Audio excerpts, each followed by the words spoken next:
Get him upside down now.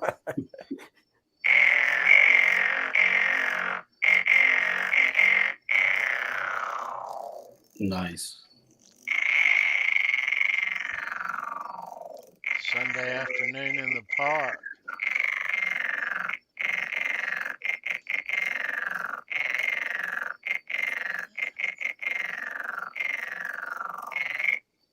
Side 2 of Van Halen's best album.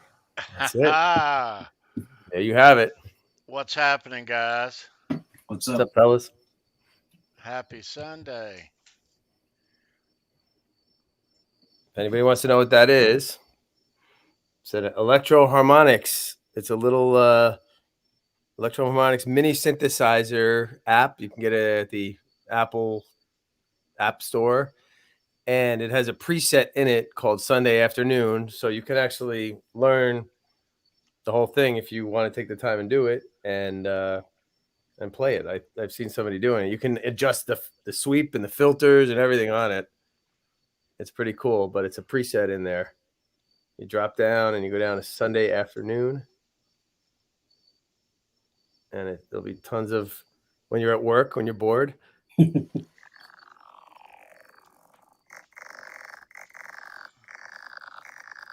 You can raise it an octave, whatever.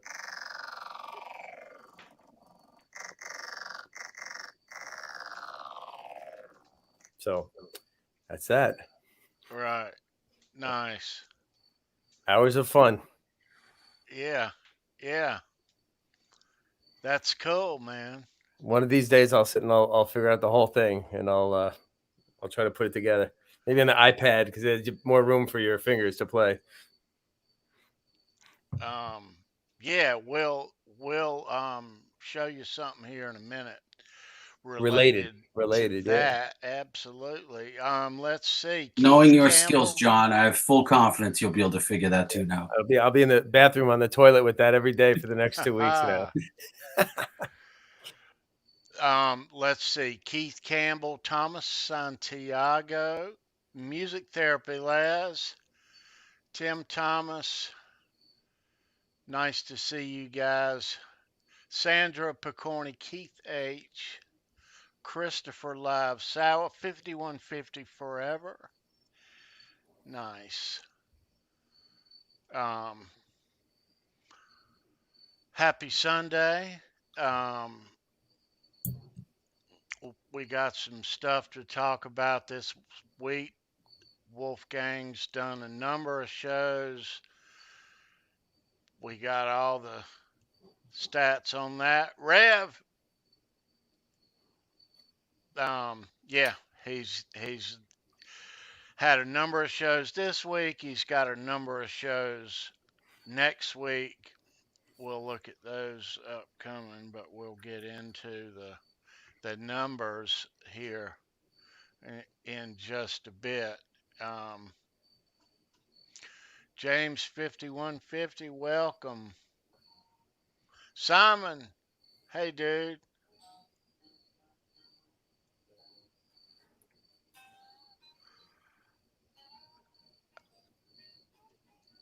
I just watched you shortly ago.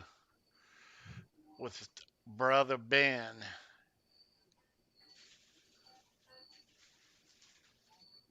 Yeah.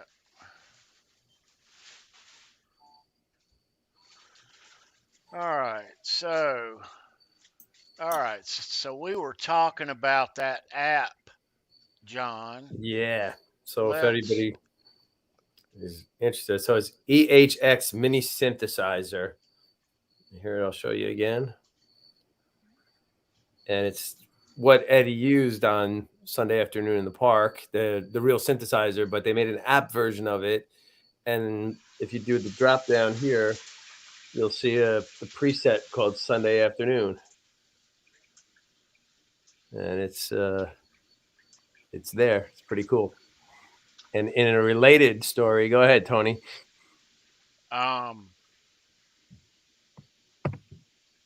yeah.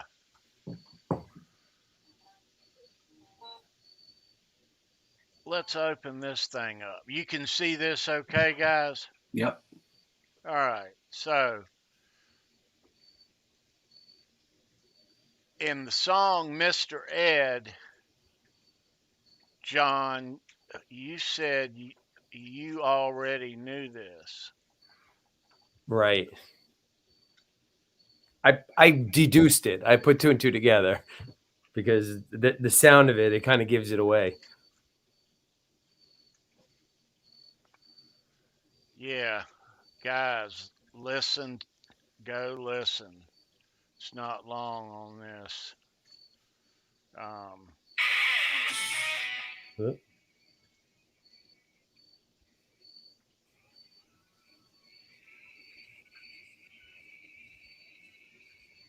Trying to find it.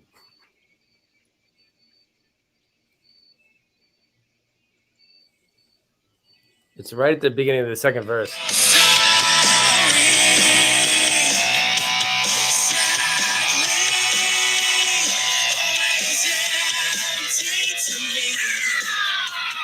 Oh yeah, right there.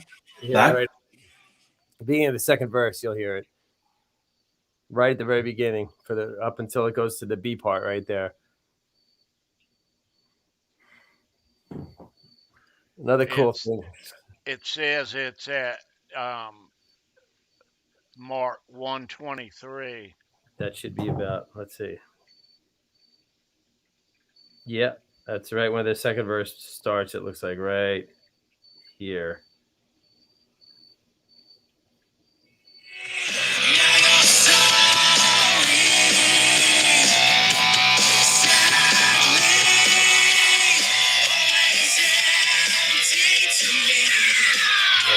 That? Then he does like a pick slide, but it's at the very beginning of it. You'll hear it. It's got that kind of sound. Right. It's right at the end of the clip, right? It's right at the beginning of, well, that clip that I played right there, right after the first chorus. It's literally like Tony said, right at 123, you'll hear it. Here, I'll show you right when it's coming out of the chorus into it. You should be able to hear it. Let's see if you can pick it up. Ready? Oh yeah, right in the back. In the back. Yeah. It's like holding that one note. And here's it stops here.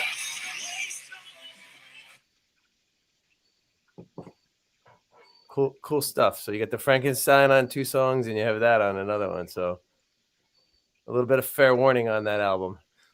Yeah, nice. I hope the Wolfgang camp doesn't mind us sharing a couple bars We can get away with a couple bars, I think, right? here on this fine program.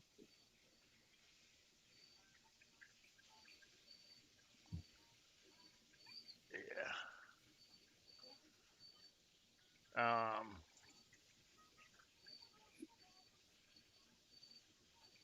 So, kid, Wolf had a lot of shows happening this week. He played Monday Yeah, Monday he did a headline gig. Sunday night he played with Guns. Wednesday with Guns. Friday with Guns. So we did 3 Guns shows and 1 headline this week. So Mondays was the headline show. Yep, in Seattle at the theater, Neptune Theater, 13 songs, 1,000 people. Ah. Okay.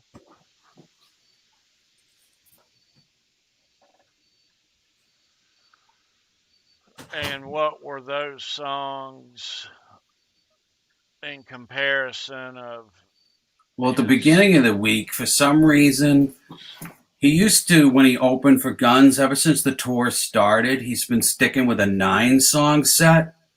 But for some weird reason, on Sunday night in Portland and Wednesday night in San Jose, he cut it to 7 songs only.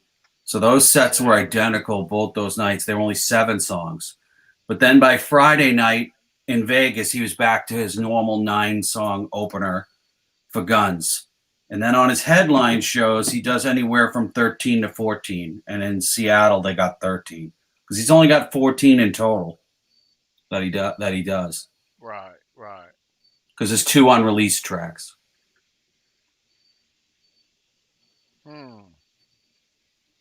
So on Sunday night at the Moda Center in Portland, a week ago when we were on, he opened for Guns, 19,980, so about a 20,000 seat arena.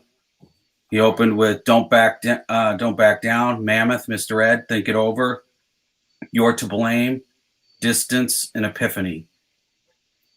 Then he did that same set Wednesday night at the SAP Center in San Jose, opening for Guns, another 7-song set. And those were those 2 short sets. Yeah, the short sets. He did short sets on Sunday and Wednesday. He did a long set Monday night headlining, of course, and then Friday night at the new stadium in Las Vegas that holds 70,000 people. It's the first rock concert they've had there. It looked pretty sick, that place. Yeah, the new place. Very Yeah, cool. they haven't played football there yet, have they? They said it was the first rock concert they've held. That new place, 70,000 seater. He went back to his 9-song typical set that he does with Guns. What was the attendance there? I know it holds 70,000. That's its capacity. Right. Hopefully they got that. That's what it holds, full stadium. It's brand new. Yeah. The new place. Nice. The Raiders are going to play there, right? Yeah. They moved, right? Out of Los Angeles. Yeah, so he went back to his 9-song set by Vegas. He did Don't Back Down, Horribly Right, Mammoth, Mr. Ed, Think It Over, You're to Blame, Stone, Distance, and Epiphany. So he went to his standard 9-song set by Friday night. And then Monday night at the theater in Seattle, when he played to 1,000 people, I remember Kurt mentioning it was a Vax event because I know he lives out there. They did Don't Back Down, Mammoth, Resolve, You're to Blame, Horribly Right, Mr. Ed, Talk and Walk, the unreleased track, Circles, The Big Picture, Feel, Stone, and the encore was Distance and Epiphany.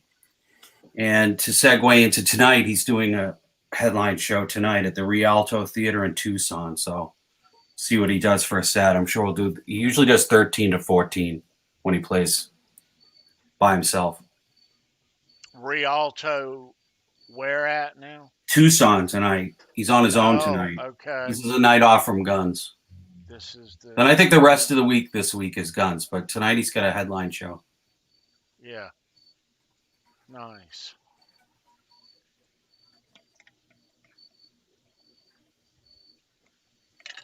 And we should also mention not only has Paul come to David Lee Roth's rescue, but now Gene is backtracking all of his statements, saying he's sorry he hurt David's feelings. He's saying we didn't fire him. We didn't kick him off the tour. He doesn't want that on him.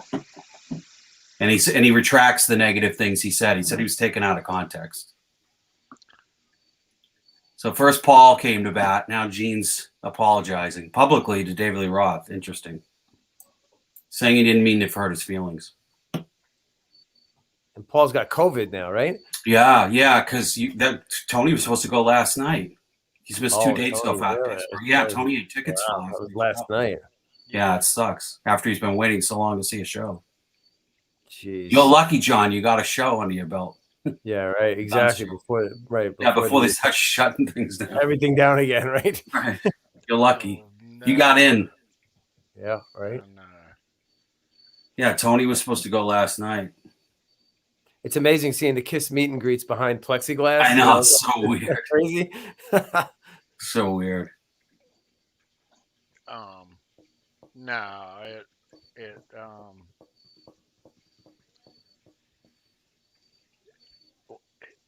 it happened in Wolfgang's camp Right away. Yeah. last week.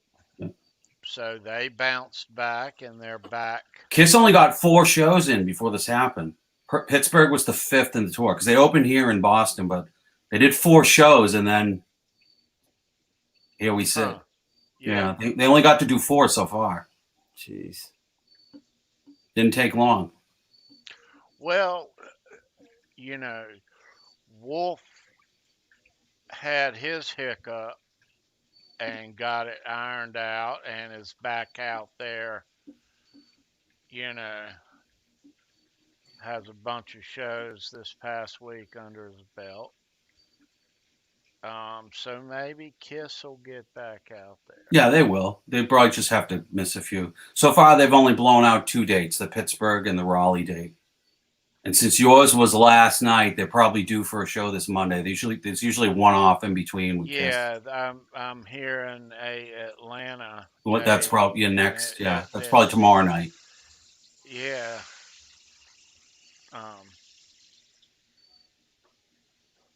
So yeah, we'll see when they reschedule those dates. Yours will either get tacked on at the end of this leg or next leg.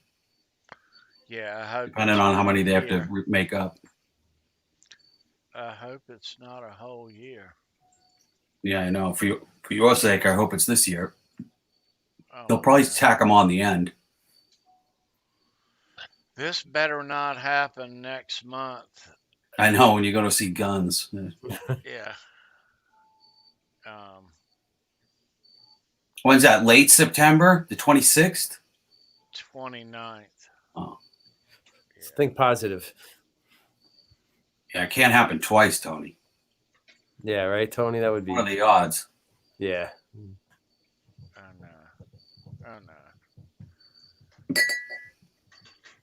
Yeah. We'll see. So let's see here.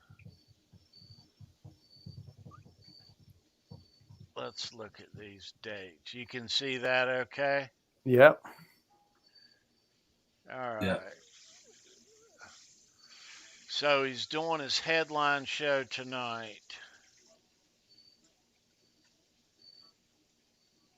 He's tomorrow night.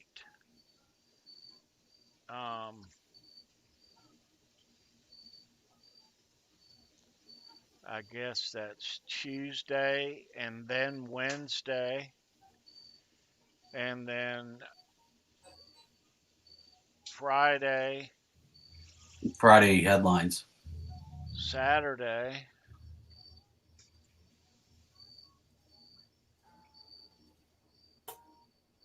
So 1, 2, 3, 4, 5 shows next week.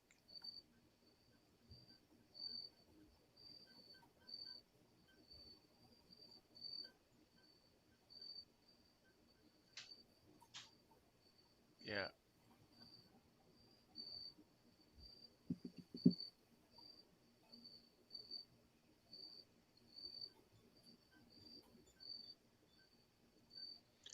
So John, I was asking you about this song when we were, let me go back to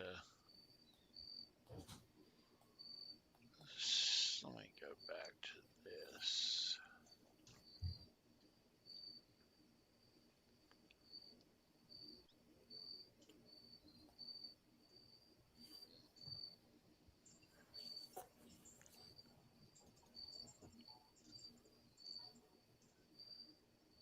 All right.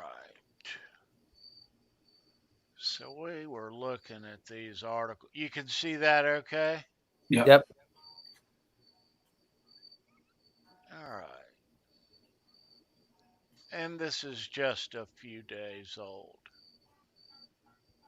Sammy Hagar says there are a few more Van Halen jams in the vaults.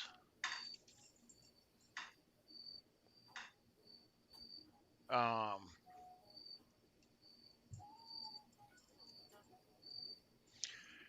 from an interview with Ultimate Classic Rock. Have you heard this song? I Want Action? Yeah, I have. We've all heard it in some form or another. There's about I've 4. heard this a long time ago, but this, I love how this sounds. Yeah, it does sound very cool. Um, yeah. If you hadn't heard this, go listen. I'd love to play it for you now, but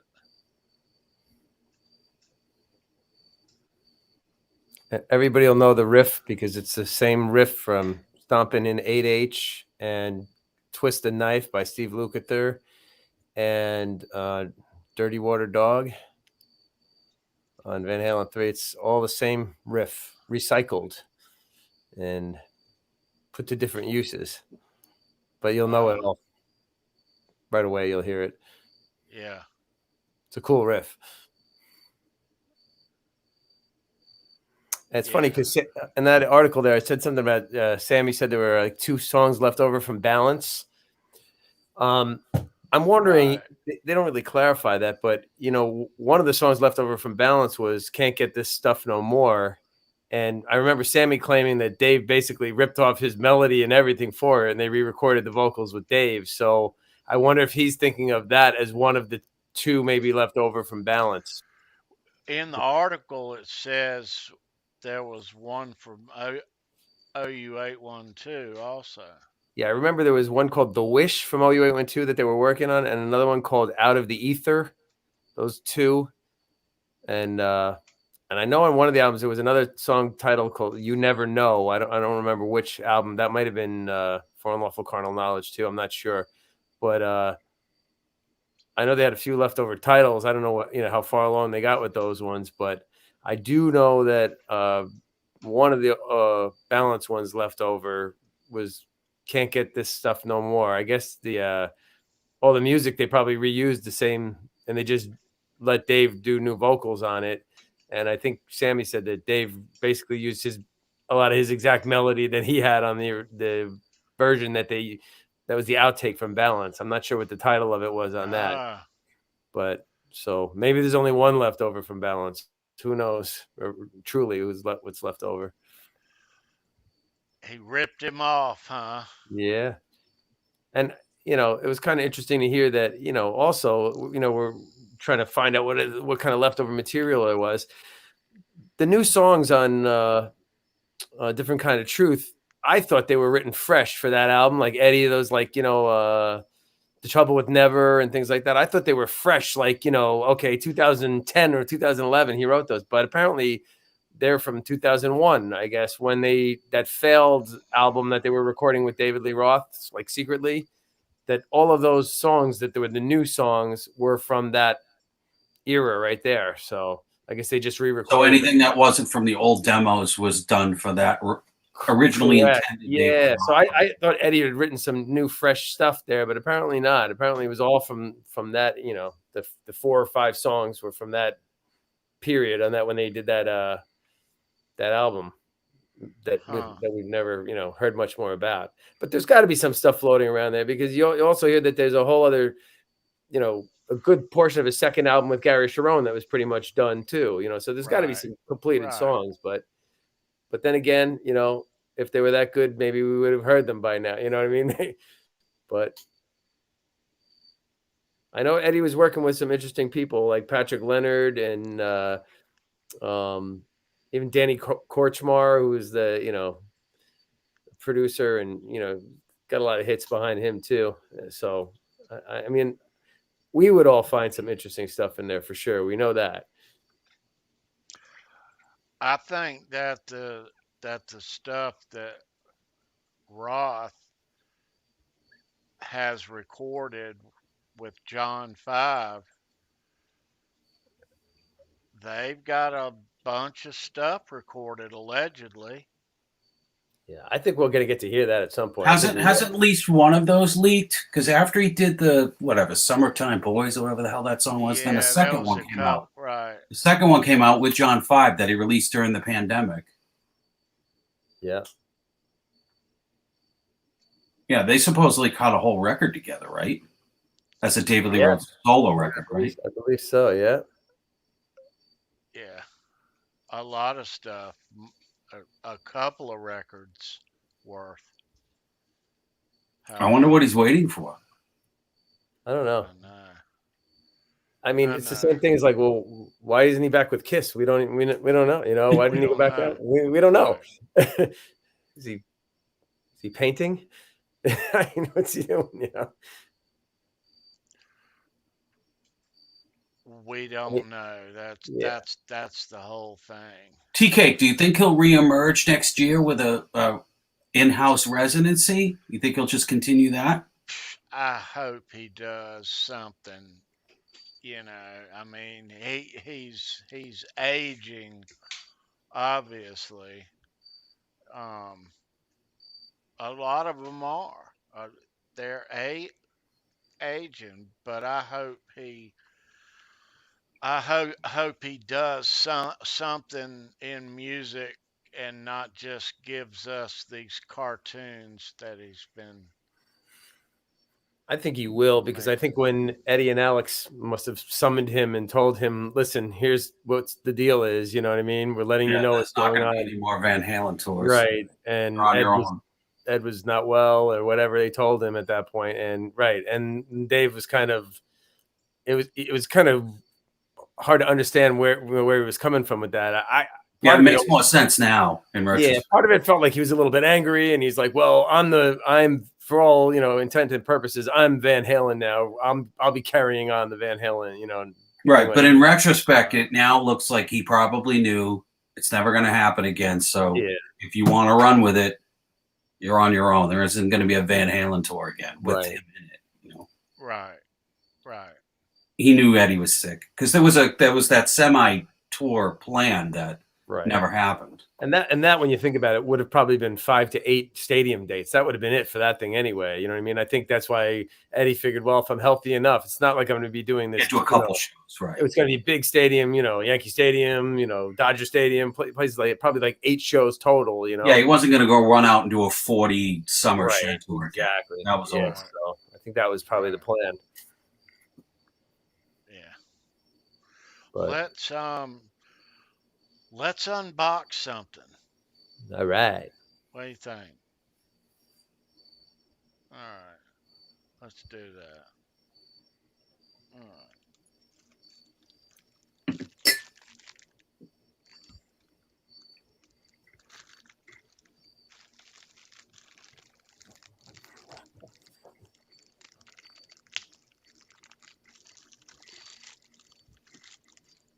Uh-oh.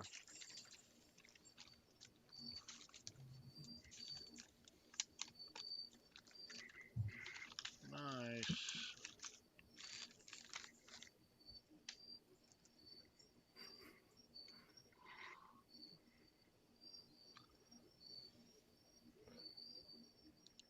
All right, kids.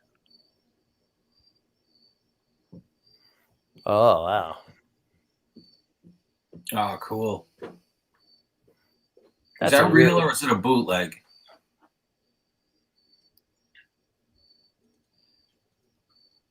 That is very cool. This is they're a sound company, right? Yeah. They used to do sound for bands, right? The PA stuff, right? Right, yeah. That's pretty cool. Is that a real one, Tony? No. I think what you mean by real. Is it a repro? Like a reproduction of it? Right. That's what they used to look like during that era. Right. Pretty cool because it even has the collar like they had back in, remember those 1980 around that Yeah, era the where it had ringer the different tees. colored The collar ringer. on it. That's Right. authentic looking, you know? Right. Yeah, they call those ringers, and it matches the color of the shirt. Yeah. It's very cool. We all had those, and we had our tube socks with the rings on them too. With shorts. Good look. Yes, really short shorts and the Yeah, and then pulled up socks. the Stuart Copeland look, you know. Oh, Jesus. Uh-oh.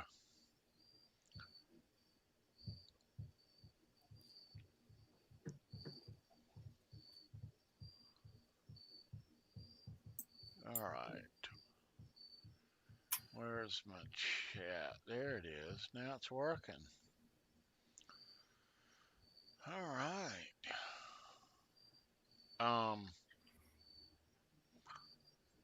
Yeah, so hey Johnny.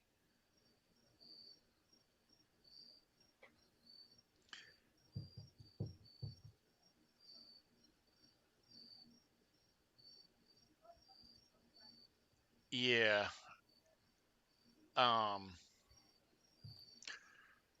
So exactly why Dave isn't on that Kiss tour anymore, we don't know. At this point, we just don't know. Do you think he's freaked out due to COVID and he didn't want to do it? You think he backed out?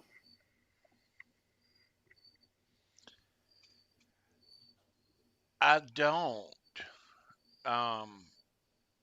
It it's just strange to me that there was no leading up to this Kiss tour starting on the 18th. There was no word out of his camp of his band rehearsals or anything. There was nothing, you know. So that tells me that maybe this was determined a while ago.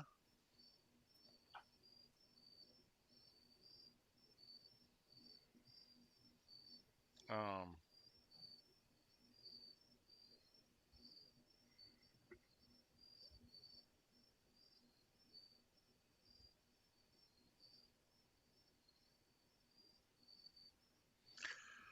how about that, John?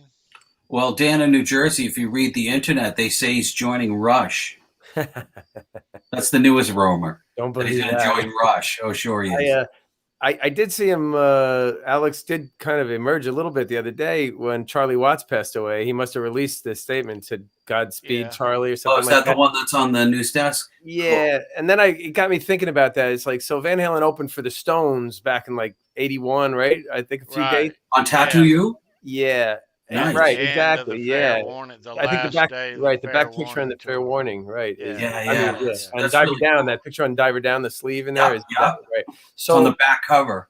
so you know, the more you know about So Charlie the Watts, California dates, right? Was I think that was Florida, wasn't that there? The big Oh, it's Florida, wasn't Florida? that the Orange Bowl or something like that? I thought that the photo from Diver Down was, Tangerine Bowl. yeah, Oh, cool. Tangerine Bowl. There you go. Yeah. Yeah. So I was thinking about that, and I was thinking, you know, I wonder if they had any interaction because Charlie Watts loved big band music. So he and Alex could probably have a very fluent conversation because of the Van Halen's father playing in big band jazz music. So, you know, I could see Alex and Charlie probably hitting it off and having a good conversation. And maybe that's why Alex released that statement saying, you know, we played a couple of gigs with them and I hit it off. Charlie and I, you know, got along pretty well because, you know, we were able to speak that language about, you know, big band jazz a little bit. Maybe, you know, from his childhood, Alex knew that from his father. So They may have met briefly on those gigs. That's so cool Right. to think of Van Halen on Fair Warning and the Stones on Tattoo You. That's a killer bill. What a bill. amazing, right? Oh, Amazing. yeah. Crazy. So, but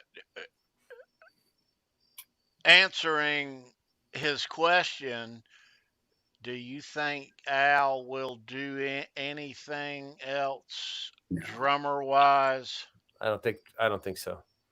even as a one off guest? Anything? I really don't think he will. I think he's moved on. I think that part of his life has now come to a close because his brother's gone. I don't, and I believe that he has a big horse farm, Van Halen Farms, and his wife I know is into horses, and I think his younger son manages the horse farm. So, and I remember seeing a picture of him at a polo match and things like that. So I think that's his, where he's spending probably the majority of his time there now doing stuff like that. I don't. I think it's probably too much of a sore spot now with Eddie gone. I don't think that he's, I will never say never. He may pop up somewhere, at some point, and obviously he's going to get involved in going through those tapes in the studio. From the archives, yeah. That'll probably be the extent of his involvement. I doubt you'll ever see him drum again. Yeah, I don't think so. And you know what? I'm not counting on seeing anything from those archives either, because Alex was the one. It's pretty well known that didn't want anything really released, from Van Halen. He was like, the famous saying, Led Zeppelin wouldn't do this. Led Zeppelin wouldn't, he would kind of went with that whole thing. And that's why we don't have much video. Kind of like less is more kind of idea. Got it. Leave everybody wanting more. But, so I think he's if he's still like that, I don't think we're going to see a lot. And, and Wolfgang even said, well, maybe Ed said, that's the best stuff everybody's already heard. There's a reason why this stuff isn't out. But I mean, I watched that CNN interview with Eddie and Wolfgang on Father's Day from 2013. It's on YouTube. And Eddie, I think, mentions the wall in the back there. And he goes, there's a lot of, music up there that I have to go through someday. So I don't think Eddie was totally saying it was, it's just crap and outtakes and stuff like that. Yeah, maybe if he had time to retire, but obviously. Right, exactly. But he did say something to that effect, like, yeah, I got to go through this stuff someday. One day, right. So if he was no longer a touring artist, but now, of course, that's off the table. Exactly. So there's always hope. I don't think anytime soon, though. I think everything's still too fresh, probably be 4 or 5 years before anything we might even hear that they're looking at that, I mean, it's not even a year yet that he's been gone. Right. And, Wolfgang is so, psyched about building his own thing right now that I'm sure when he comes off the road, take a couple of weeks off, and then he's going to be back at 5150, probably noodling around and album number 2, he's already got 5 good ideas, like song ideas or something. I think he said, right, like 5 solid ideas that he's going to start working on, something like that. I thought I read. So, and he's been fighting the internet trolls this week, like, I'm not going to play Van Halen. Yeah, I know, he's been busy with that. Yeah, I mean, they still do have to, like Keith saying, tribute concert, then retire. I do think there'll be some type of tribute concert. There has to be just a one-off, John. Yeah, I think so. I think but there has to be. Oh, did you guys hear that guy that said he was the lead singer for Van Halen for a minute? The blonde-haired guy, Mitch Malloy. Mitch Malloy. He's doing an Eddie tribute in DeLand, or is it DeLand or Destin, Florida? A tribute show, and he says like Pete Thorne, like a club. Yeah, Pete Thorne, the guitar player, is going to be there playing the guitar, and he named some people that are going to be in the band for the tribute show. And I guess they're raising money for a high school or something down there. I saw a quick thing about it, but I think it might be in October or something. Like, don't quote me. But it might be unauthorized. He's just doing it for himself. Exactly, most likely.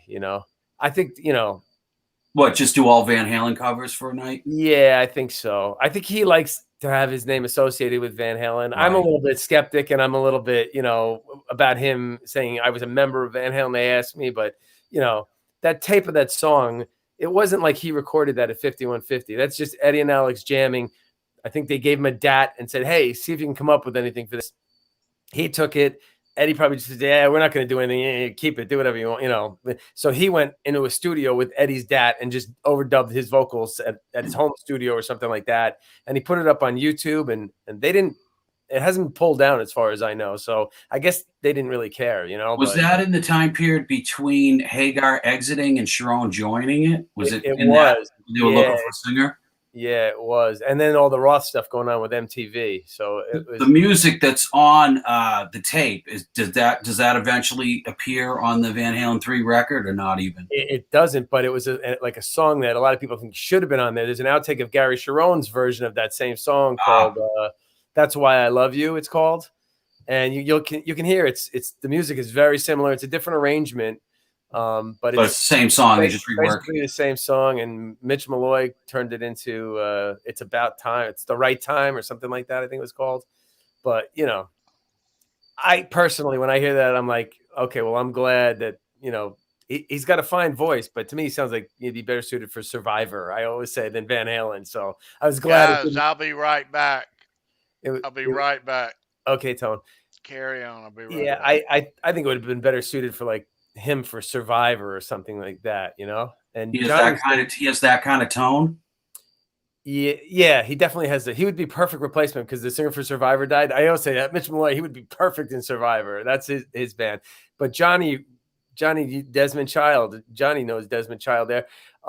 It was kind of weird. I always I read that somewhere. Where was it? Johnny and Sammy's book too, that said that what did he help Desmond Child help write the lyrics? Yeah, that they brought in Desmond Child to help write like some songs. They never used them, thankfully, because it's just not Van Halen when you're turning into Aerosmith territory when you do stuff like that. Shit. Right? But yeah, Desmond had lyrics for that music. See? So I mean, that was a weird time for Van Halen. I think they were trying to find the next step there. And when was that? Like early 2000s, I guess? Was that after Sharon? No, that had to be around the same time, I guess, right?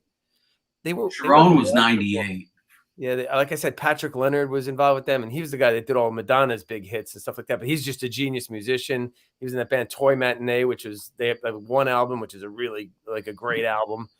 And I know Eddie was working with him, and he's like a classically trained guy too. So he's, I would love to hear whatever they were coming up with, at that point.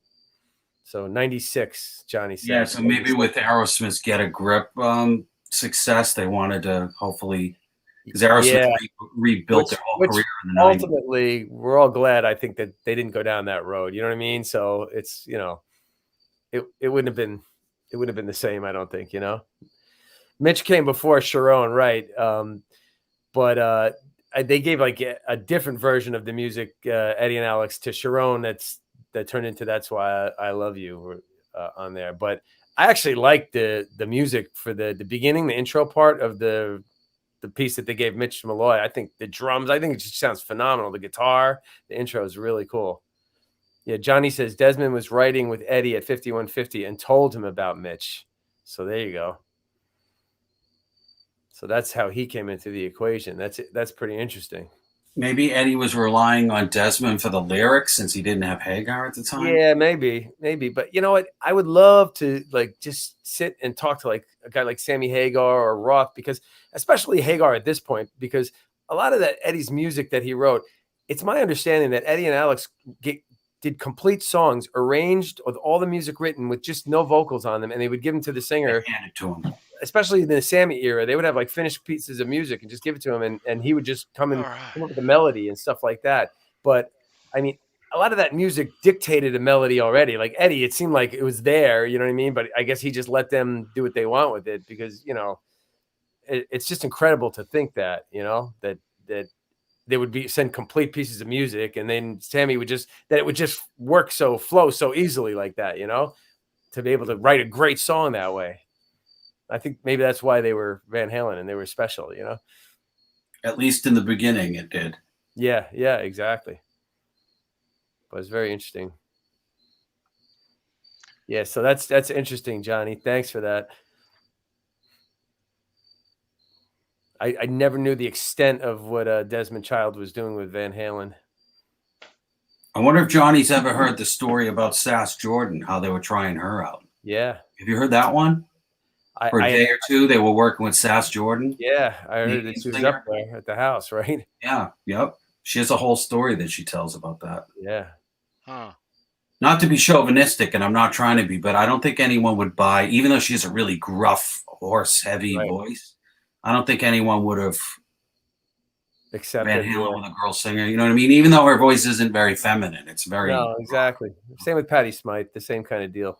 right. Yeah.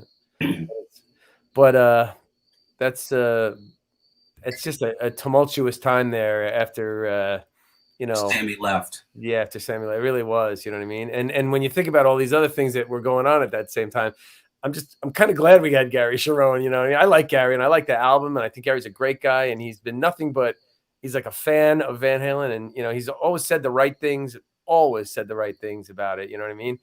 And I'm really glad that they didn't none of this Desmond Child stuff. And not that I have anything against Desmond Child. He's written great songs for, with Paul Stanley, with Bon Jovi, for Aerosmith. He's just a very talented guy, but I'm just glad that we have no Van Halen music released with that. And I don't think we ever will. I don't think that anything like that will see the light of day. They probably didn't think it was working out, or it wasn't them. Yeah. It probably just wasn't Van Halen, so. Right.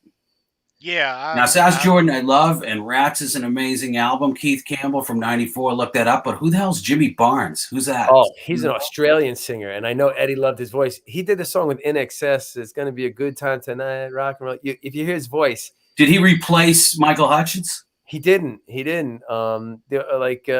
Simon probably knows him. I think he was pretty big in Australia. He's got a pretty cool voice. I don't think it would have suited Van Halen though. If you hear him, look him up. But he did a song with In Excess, like a duet. Yeah, he did. It's called something that we're gonna have a good time tonight. Rock and roll music, gonna play all night, or something like that. Yeah, it was pretty cool. But you hear his voice, you'd be like, yeah, I would buy an album with this guy singing on it. He's pretty good, but I just don't think he was enough of a Van Halen kind of guy. It's just interesting, that whole era. A lot of weird stuff was going on with Van Halen.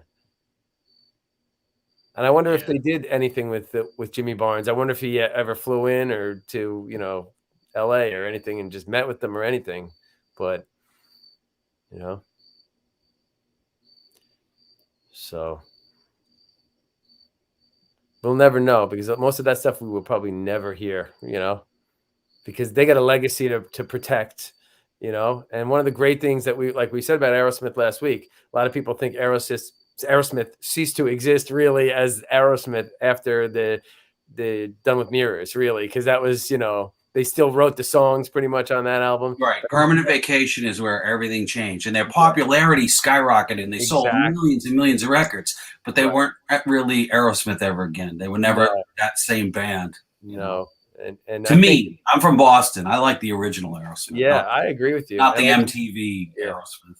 And at that point, I think they gave up the chance of saying, "Hey, the greatest American hard rock band." At that point, I don't think that they were in. They still say that. They still say they are in the American Rolling Stones, but it's like maybe the first half. Right. And well, if they're the American Rolling Stones and Van Halen's the American Led Zeppelin, let's put it that way. You know what I mean? So I'll take that.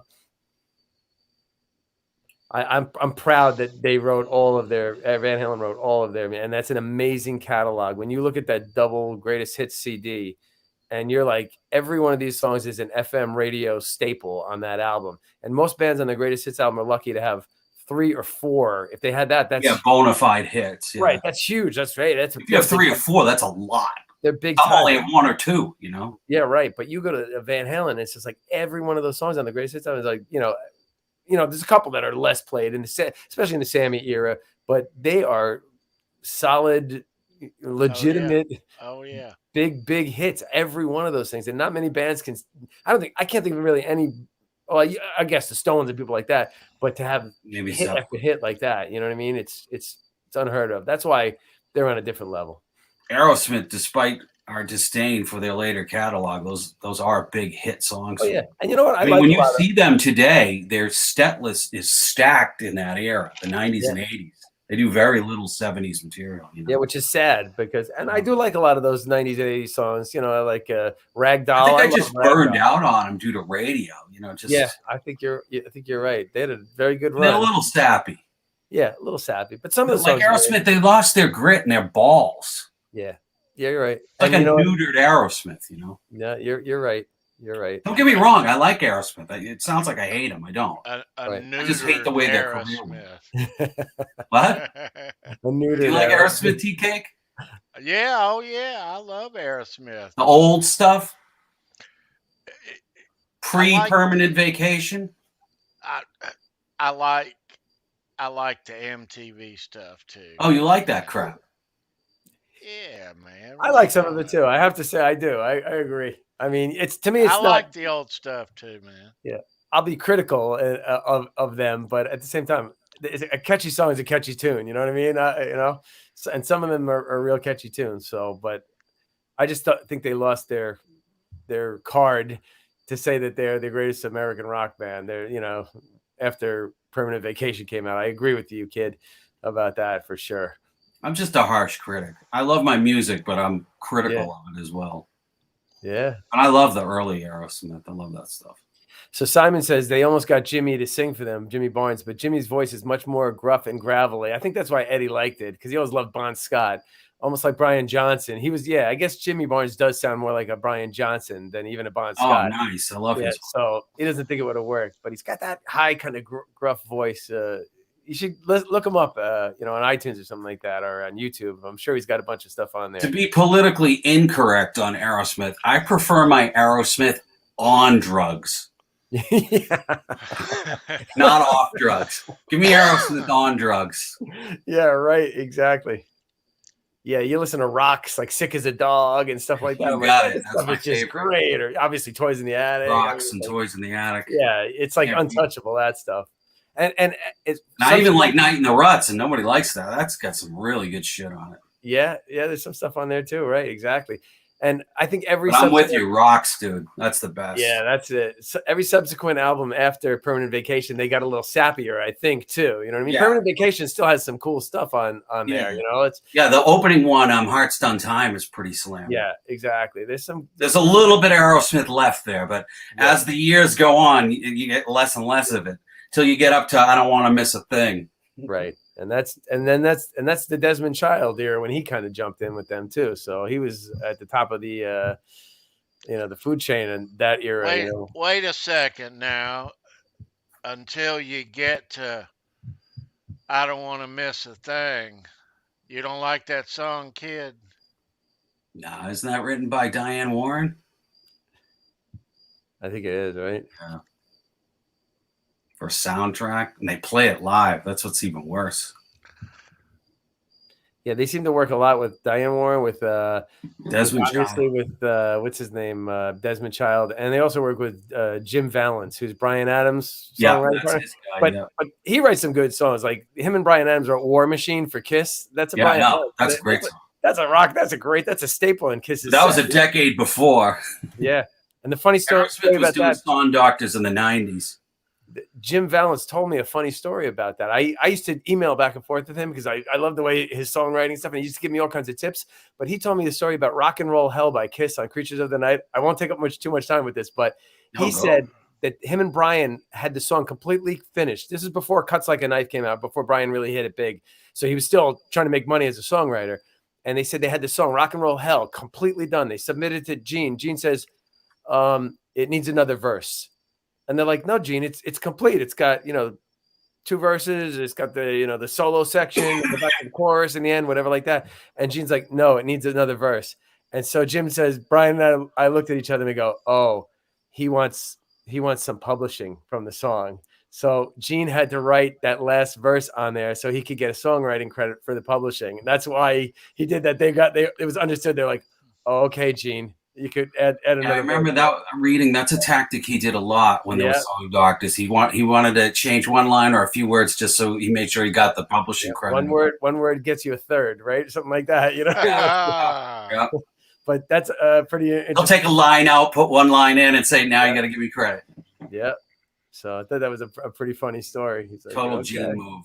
Old Gene, yep. But I'm glad Van Halen never went that route. They stayed intact, writing their own songs pretty much until, I'm sure Ted had input on some melodies on the early albums. I'm sure he did, Oh, yeah, I'm sure he crafted. And the arrangements, I know, like Dance the Night Away, I think a lot of the background vocal arrangements, I know Ted's singing on those too, a lot of those backup, he's in the backing vocal track? Yeah, on the early Van Halen albums, Ted sang some backup vocals too on things, so. which is kind of right, because he was a former musician himself, correct? right. Exactly. Yeah, he had isn't that band? What were they? Harper's Bazaar. They did the Simon and Garfunkel song "Feeling Groovy" or something like that. They did. Oh, I know that song.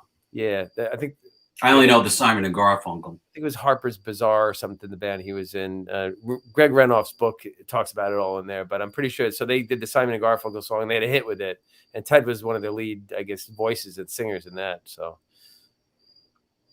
but yeah, I've never heard I've only heard the Simon and Garfunkel. Yeah. You might have heard it, but you just don't even realize it's a little more poppier kind of version. But you probably have heard it. I think it was like a top 10 hit in like 1966 or something like that, or in the late 60s or early 70s, probably late 60s. So, but that's it. But I don't think we'll ever get to hear any of that Van Halen stuff. That stuff will probably remain in the vaults forever. Yeah, I don't look to hear anything or them to. I'm not on board. I'm not. I don't think it'll ever happen. Yeah. I mean, that's where I'm at. Plus, I don't expect it to. Plus, just the process of it. They're gonna have to bake all those tapes, and then you're gonna have to trust somebody. I mean, they're gonna have to have somebody who sign a non-disclosure agreement. Whoever's going through those tapes, that they're not gonna leak it, dub anything off there, and it's gonna wind up on the internet. You know what I mean? So right. Everything's gonna have to be done really. And I don't know how much. I don't think Warner Brothers has any say in any of that material because it was never released. Not anymore. I don't. They only have what was given to them. I would think. Yeah. So Eddie's the sole owner on that stuff. Yeah. So now Wolfgang and Alex, I guess, are Right. So yeah, Warner Brothers only has the rights to the music they were given. Right. Yeah. So I mean, I'm sure there's some good stuff in there, but there has to be. There has to be. But it'll be great one day if they do say, hey, we got a new piece of music from Van Halen or something like that. It'll be like, it'll be like that first time we ever heard a new single from a Van Halen album. We were waiting for it and, the radio plays it. It'll be like that feeling all over again. I miss those days, when you knew the new Van Halen singles coming out and you had your boombox ready to record it or something like that. The radio. And you play it over and over and over and over again. Yeah. I miss those days, But oh well. Hey, did you guys hear also that Sammy the other day put out a thing saying that he's got some footage of him and Eddie that has never been seen before, and he's going to release it. He says, "I just want to let it out there that it's coming." I don't know. It was him and Eddie and Valerie and Sammy's wife, and him and Eddie are doing something. I don't know if it's something funny in this video clip that he built it up. So he said it'll be out soon. I guess they're trying to clean up the footage or something like that, the quality of the footage or something like that. But I guess he's going to release it on that Instagram page that he has with Michael Anthony, the other half or something like that. Okay. VH, the other half, whatever it's called. But so I guess that'll be out soon, though. You mentioned that the other day. I did see that. So some kind of footage. We'll be checking that out. Yeah. Definitely.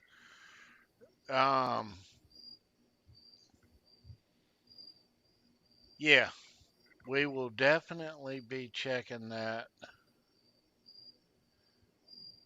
Yeah, imagine if it was an unreleased track from Fair Warning, like Simon saying, imagine that. I'd be down with that. That would be incredible. But unfortunately, those guys were, I think, pushed so much early on by the record label to get an album done, you know what I mean? And they'd be in there in 2 to 4 weeks, and they would just, whatever they recorded, it was on the album. And that's part of their brilliance, is that there's no garbage, you know what I mean? And no filler, really. It's just, everything was just great. And, but unfortunately now, all these years later, I don't think there's anything laying around, you know what I mean? Yeah, they gave them everything they had. They gave them everything. I mean, even Dive It Down's almost a patchwork attempt of a record, Yeah, exactly. It's a couple of weeks. To imagine that they threw that together in a few weeks, it's amazing, But right. Well, yeah, I don't see anything happening.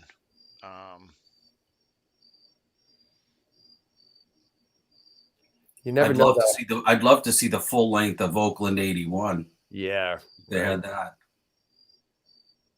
You never know, because Jimi Hendrix had how many albums since he died come out? You know, Millions. Where It's did all endless. this- Still a coverage artist. Where did all this come from? You know, And I know, and his time on the planet as a public figure was only 3 years.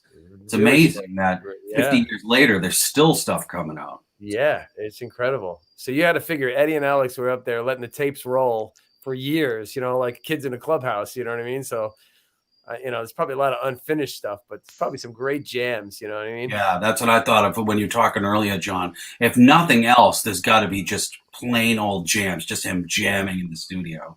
Yeah, exactly. Because you knew he rolled tape because he'd find bits within it, right? Yeah, Go from there. Drum patterns or guitar riffs, and then, you know, they'd listen back and oh, let's work on this. Like, yeah, there's something there, right? And then go from there. Yeah, I would really love for somebody to sit down with Sammy and Dave and just the process of how Eddie worked with them, you know, on the songs. It's like, you know, was it always complete, or was it just pieces and bits and pieces, or was it a complete like demo that he would hand them and stuff, you know, like that? Probably it was a little of both, right? Right, because I mean the melodies are kind of like dictated. I mean, Eddie always said, he goes, I don't know how Dave squeezes out, like, and it's true, because you listen to House of Pain or even Girl Gone Bad, it's like, I don't know how Dave squeezed lyrics. You know, a lot of people, we all hear criticism of Dave. I would criticize him to his voice, you know, in his later years and stuff, but there's no denying that guy, he was talented when it came to writing melodies and stuff like that on the earlier stuff, because some of that stuff is like, you know, for those two songs particularly, I mean, Girl Gone Bad and House of Pain, it's just like trying to squeeze a melody out of that thing is just like, how did he? And I remember Eddie saying that. He's like, I don't know how he did that, you know? Yeah, how do you get words into that? And the other thing is, I thought the story with Jump goes that he wrote that pretty much like right off the cuff, right? Once he heard the finished product, he came up with those lyrics super quickly. Yeah. Went out and sat. Didn't he say he sat in a convertible, smoked a joint? Bang, there it was. Like just instant. Yeah. Sometimes they're in the zone, you know? Yeah. I think every band has a period where they're in like a zone where whatever they do is just amazing, Turns you know? to gold. Yeah. And they try to prolong it as long as they can. And some are able to, you know, to stretch it out. Like obviously Van Halen was, but some bands just have that brilliant moment and that's it. You know what I mean? Then they're done. You know what I mean? They never can sustain it or live up to it. But yeah.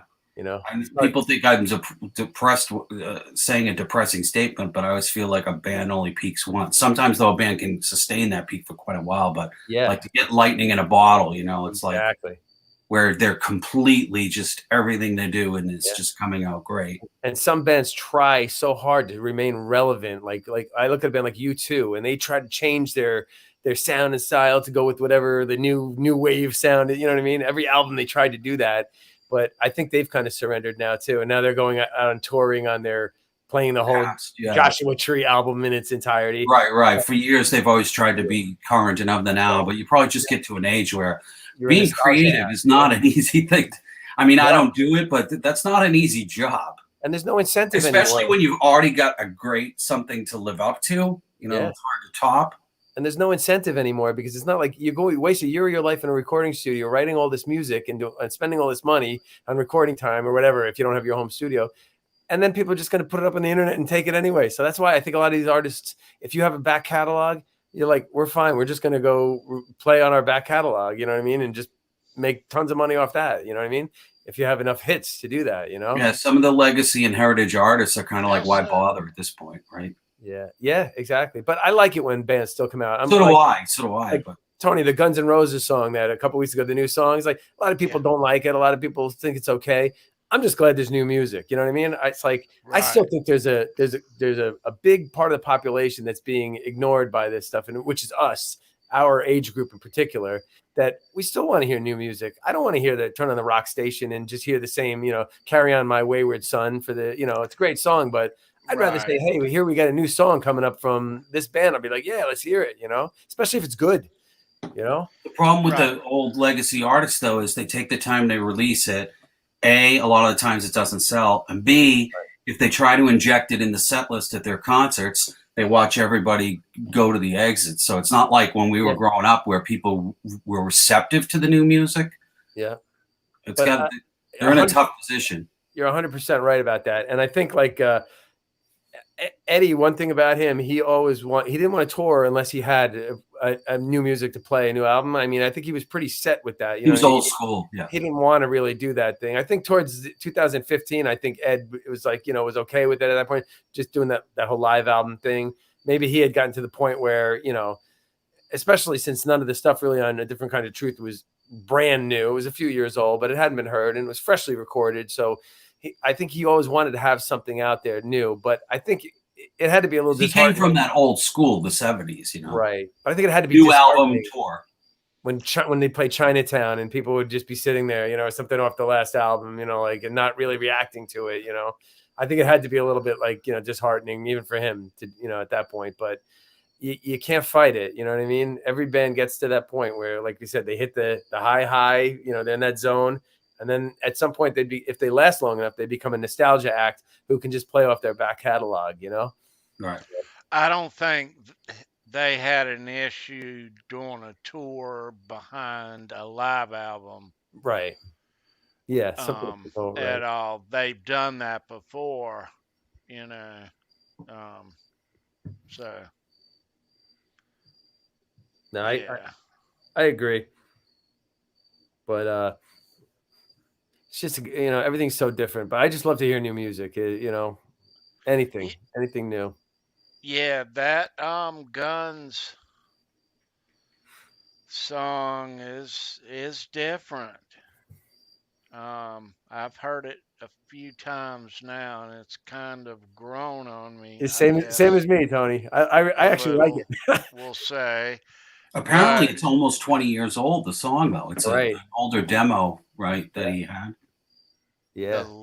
The vocals and its lyrics are. It has grown on me though a little bit. I agree with you. I was humming it in my head, like I was like, "Why am I doing this?" I know, right? Yeah, no, but yeah. New music. You changed your tune, Tea Cake. You weren't too happy with it at the beginning. You were like, "Oh no." Well, it's nice to get a song like that out of them, but I want the whole album. I'm ready for this whole album that they've been working on since 19. Right. I mean, one song's fine and all, but hey. Yeah, it's true. And you know what? And it'll right out of the chute, it'll probably do real well. People will buy it or whatever, just to have it.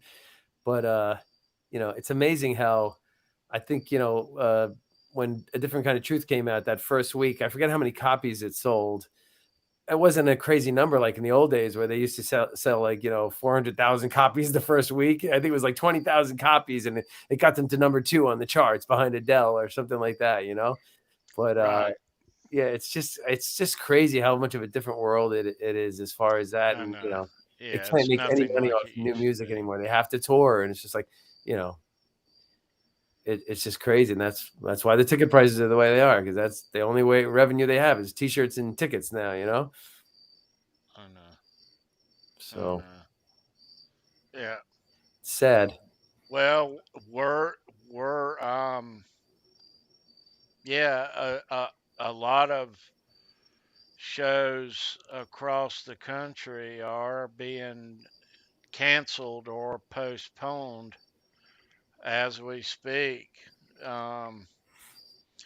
Who besides Kiss this week? I don't know. It was Garth Brooks last week. Somebody else abandoned their whole upcoming tour. I read just before we went on. I can't think of who that was, but yeah. So, John, if they get wiped out, you got to see it, brother. Yeah, you did too. You were with me, Tony. I was there live too. You Virtually. were. You were. Yeah.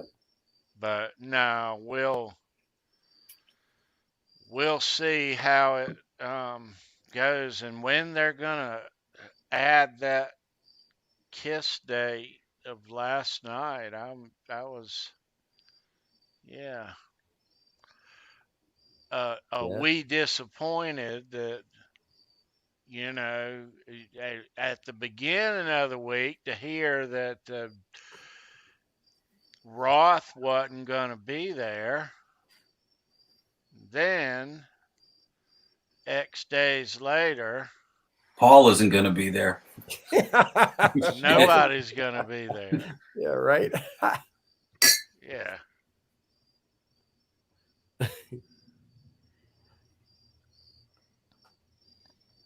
Hey guys, I actually also another thing. I saw Sammy. I think it was on Instagram or something like that. With a moment of humility, I was surprised because he's usually very cocky about himself in a way. And some guy criticized. I think there was a clip of them playing. I think it might have been Right Now, but it's tuned down like a whole step, so it doesn't really sound. The way he's doing it like now. Yeah, it's much lower. Instead of him singing higher, they tune the guitars down a whole step down. Instead of E, it's down to D. So it's much lower.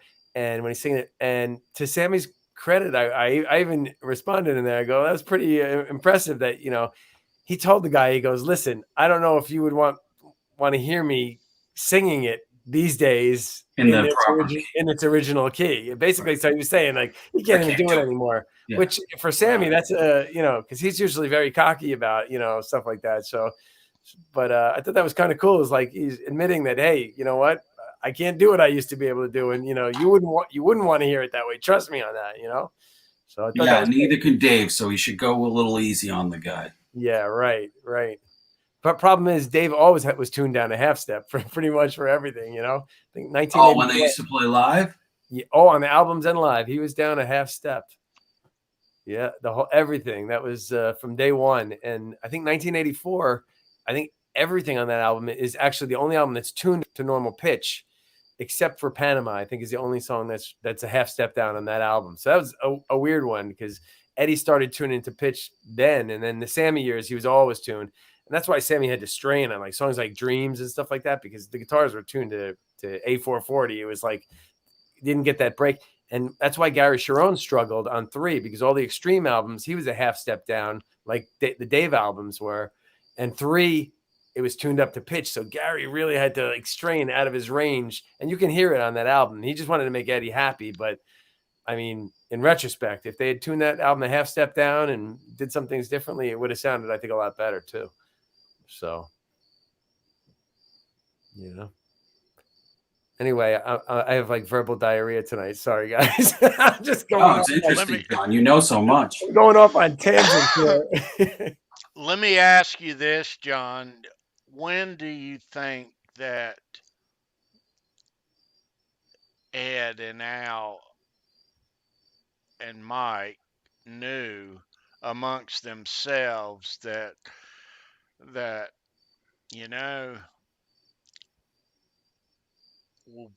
we've got to shift gears and we've got to shift gears now?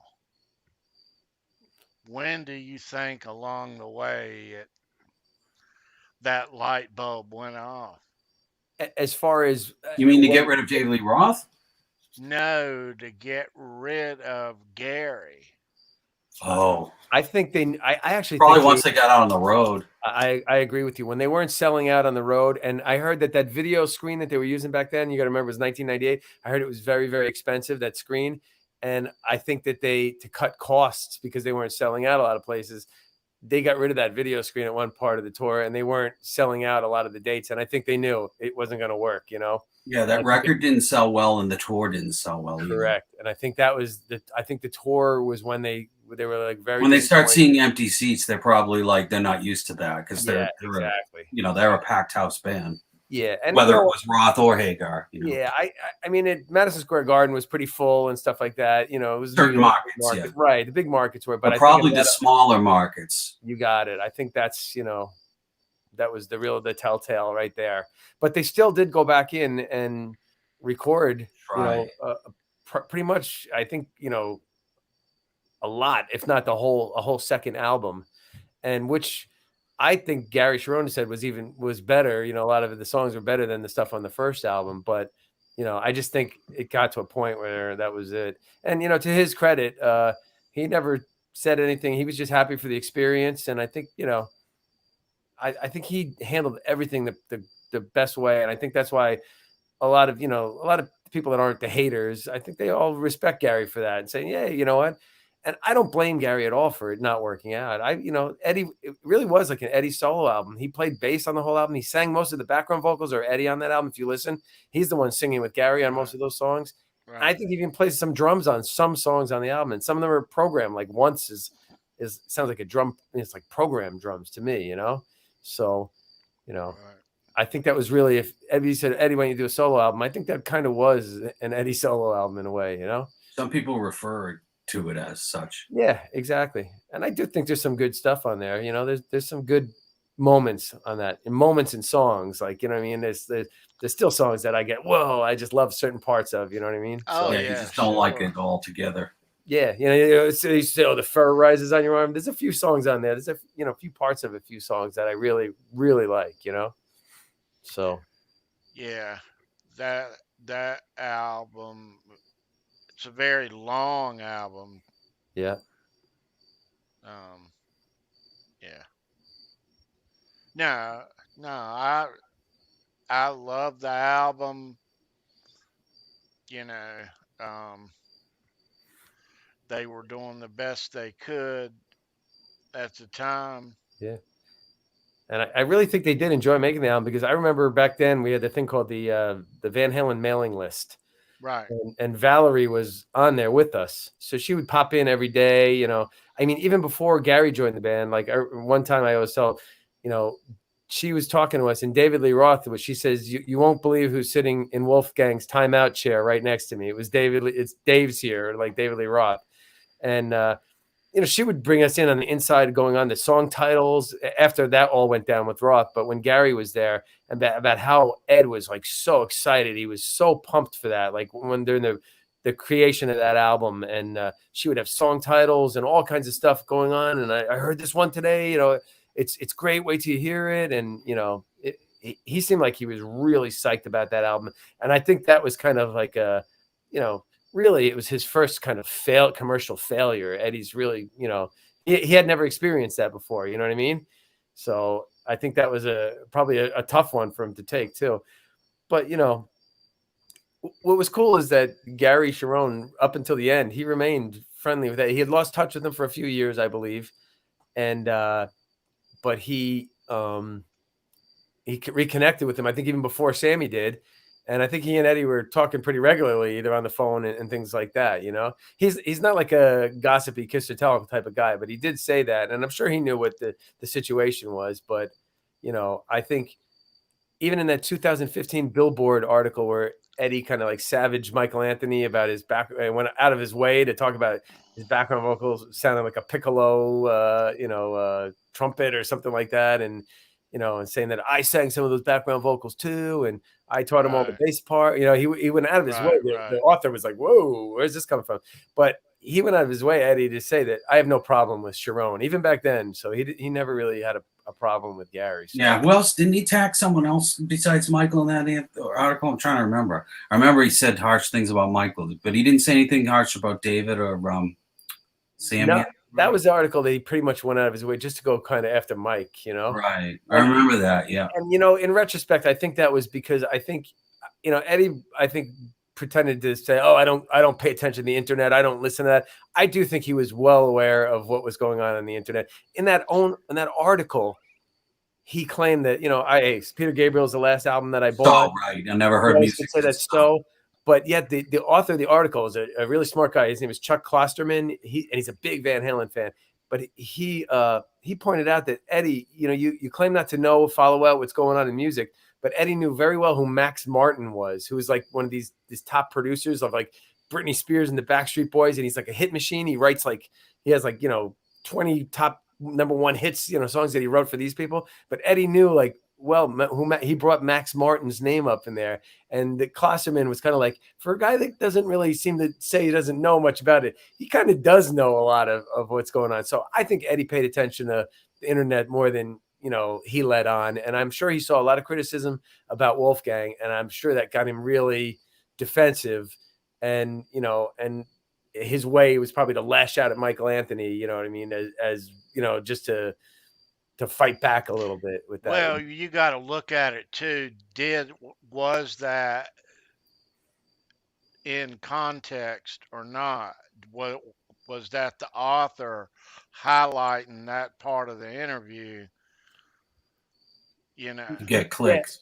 right? yeah, that's true. But I think that it stood out enough for the guy to like be like, whoa, it's like, I'm just trying to, you get into Eddie's head what he was thinking about that back then. And I'm sure the criticism of Wolfgang, obviously, from what we've known now, because look how talented Wolf, it's like, holy shit, look at this guy's amazing, Well, So just the whole thing about the story itself.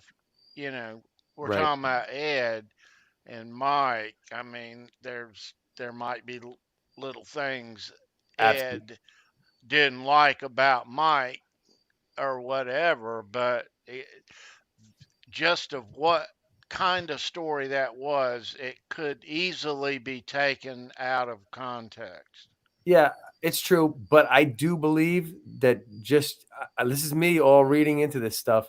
But Michael Anthony always said the right thing about Wolfgang. Never criticized him. Never ever. I remember some guy tried to say that he did, but he Right. never. He was very No. careful about what he said. Always was very supportive and nice about that.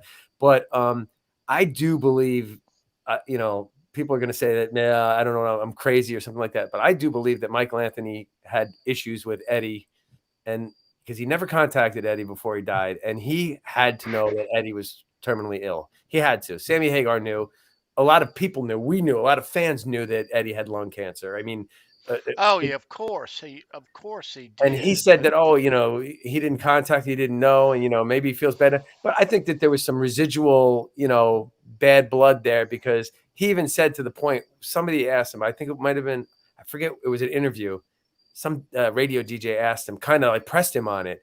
And he said, we had some unresolved things. He kind of left it at that. But I do think that there was some bitterness there, and from all of the things that, because he basically slagged Mike off a lot. You know what I mean? So Well, He they probably they felt jilted by him after his time in the band, and then yeah, and being Sammy, dismissed from the band and getting his salary cut, and then Yeah. and then for him to go publicly a few years later for no real reason, right, bashing him publicly. exactly. But like you said, it was probably more in defense, Eddie's way of trying to defend his decision to have his child in the band. That's what he's probably trying to do, trying to sell it.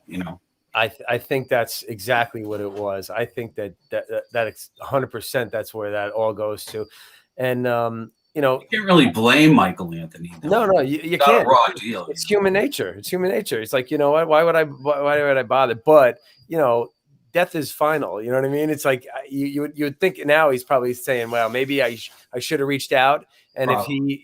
if he said, hey, piss off or whatever like that, then I would have been like, that's it. I can sleep well, tonight. yeah, but I think Ed had a lot to do with that because they had their issues with Mike. Dates back to Way 1984. Yeah. Right, exactly. Yeah, it goes way back. They cut him out of royalties. On the 1984 tour.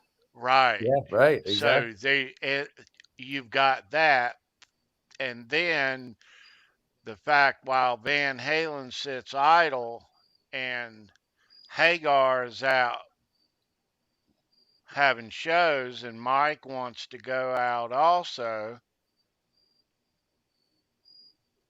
and Ed and Al are like, you wait for Van Halen or you go with Sam, Right. you know. I think at that point, Mike just had his mind made up. He's like, I think he hit it off with Sammy early on. They had a connection pretty early on. And I remember seeing them once on the For Unlawful Carnal Knowledge. They were in New York, and they were playing at the Hard Rock Cafe on the afternoon, radio show WNEW. They were Van Halen was going to be on the show, and they were going to play, which they did. They played Pound Cake. Like acoustically? No, they had some gear set up at the Hard Rock on 57th Street. It was really cool. I couldn't get into it, but a friend of mine and I got there. So we were right outside in the front when two limos pulled up. There was two limos, Eddie and Alex were in one. It was the smoking limo, and Sammy and Mike were in the other because they didn't smoke and they didn't want to be around that. So ironically, I think that was another reason why Mike and Sammy hit it off so well, because neither of them wanted to be around the cigarette smoke. They couldn't be in the same limo as Eddie and Alex because they both chain smoked. So, you know, not only did they have things in common that they liked, you know, they were kind of pushed together as far as that too, because of something like cigarettes. It's kind of crazy, but I just think that there's a lot more to that. And, you know, I think Eddie would criticize Michael for not contributing and stuff like that. But, you know, in retrospect, he was the perfect bass player for Eddie because he wasn't trying to, I'm writing this song, you know, trying to force his way in. He let Eddie be as creative as he wanted, and he played, you know, and listen, they say, oh, he plays simple bass lines, but well, you know, when Wolfgang came in the band, he was playing those same simple bass lines. He was just adding fills to it and things like that. You know what I mean? It wasn't like he was, you know, rewriting the bass lines and, you know, like Geddy Lee or something like that. You know what I mean? That's the way those songs were constructed and written. They had like, you know, pumping eighth notes, boom, boom, boom, boom, boom, boom. That was you know, that was part of their Van Halen sound. And I think they're not a busy bass playing band like Rush. And my next point would be, how long do you think Billy Sheehan would have lasted in Van Halen? Not long, because he plays too much. There you go. Eddie's the star. I agree 100%, kid. Eddie's the one who does that. You can't have him both doing it. That's right. And you know, you heard that the Hot for Teacher. So, you know, we know Eddie played bass on a lot of the albums, because especially after he built the studio, because he was there, and, you know, in the middle of the night, Mike's not around. So on like Hot for Teacher, Eddie plays the bass. And I'm sure on the album version, that's Eddie playing bass on the album of Hot for Teacher. But there's another version, an outtake, where Eddie's doing the tapping part at the beginning of Hot for Teacher on the bass also. He's doing the at the beginning on the bass and the guitar. And then the final version on the album, it's just him on the guitar. And that's probably because Eddie's like, that's my thing, the tapping. I don't want Mike doing any tapping on the, you know, the concert thing too. So I thought that when I heard that was kind of interesting, that the original thing had Eddie tapping on the bass on the beginning. Kind of like a Billy Sheehan thing. You got it. Everybody pulled it out. Sheehan and Vi kind of thing from the type of thing. So yeah, that's how Billy Sheehan plays. But I thought that was kind of an interesting thing, because I felt like Eddie was probably like, yeah, this is my thing, the tapping. I'm not going to let Mike, you know, tap on. That's my kind of deal. You know what I mean? So he doesn't want to compete for the same room. He erased that, you know, the bass part of it off there where the tapping was at the beginning or whatever. I don't know if it's out there, but I know that I heard that it was originally done. Some guys in the chat probably know that too. I would imagine somebody's maybe heard it or something, but I thought that was kind of interesting. But, you know, and in retrospect, Mike was perfect for the band, man. And I mean, and just listen to that voice. It's just like, you know, it just, you know, there's certain elements that make them sound the way they are. And that was one of the biggest elements, because on Van Halen, his greater contribution was his backing vocals than without a doubt. And it's, yeah. And, you know, and David Lee Roth, he, you know, said so many nice things about Mike. Yeah, and recently he said that too. He's come out in the last year about that. And at risk of getting Eddie mad at Roth, you remember in that one article he was saying, yeah, it was during his residency. It was when Eddie was still here. It was right around his residency when he was doing some press. He was saying, you know, the secret weapon in Van Halen is Michael's folk. Right. And I think it was even as far back as 2015 when in that last tour, I think he had said something in an article about how, like, it's like the Beach Boys, or he likened like Michael Anthony is like, that sound. He goes, we had that at our fingertips, that sound with Mike, you know, so but, you know, it is what it is now. But it's, you know, I think that their legacy remains intact, you know, with Mike and the band and stuff like that. But I just think that there was a lot more. You know, I remember talking to one of my friends about it. He goes, yeah, well, wouldn't you be mad? You know, I was like, you know, when you're getting slagged off, or any of your contributions are just being, you know, pissed on. He goes, he was mad, and he's probably like, listen, I don't even care if I speak to you again. After 2004, when they left and they walked out of that arena that night, when they just went their separate, they didn't even say goodbye to each other. That's how, you know, that reunion tour, the last date they did on that, they didn't even say goodbye. They went their separate ways, and that was it. And they hadn't spoken since then. But I mean, Sammy, when he was asked about Mike and Eddie, he goes, you'll have to ask. I remember early on, he said, you'll have to ask Michael about if he had spoke to Eddie. He didn't want to touch that. But Sammy did say that Eddie said, how's Mike? Tell him I was asking for him and stuff like that. So I think Eddie by the end of his life in the last 10 to 15 Softened years, it. came full circle. And I think he was pretty much back to being the guy we all liked at the very beginning. You know what I mean? After those dark ages, he came back to, at the end, I think he was, you know, the guy we all like. Because you go on, you know, I see him in that vape shop in his Lamborghini, and some guy's asking him the question. So he's getting out, he's pulling the hood, you know, the backup, showing him the engine, and he's talking about the car. And he's just like, you know, just a nice guy, you know, again. So, and the guitar tech, you know, he was on with Kurt, the last guitar tech. Kurt, what's his name? I can't think of it. Weber. Tom Weber, right? Yeah. Yeah. He said that, you know, he was going through the airport, and I guess Adam Reaver had told him, hey, why don't you call him? Eddie was saying, who am I going to get to be the guitar tech?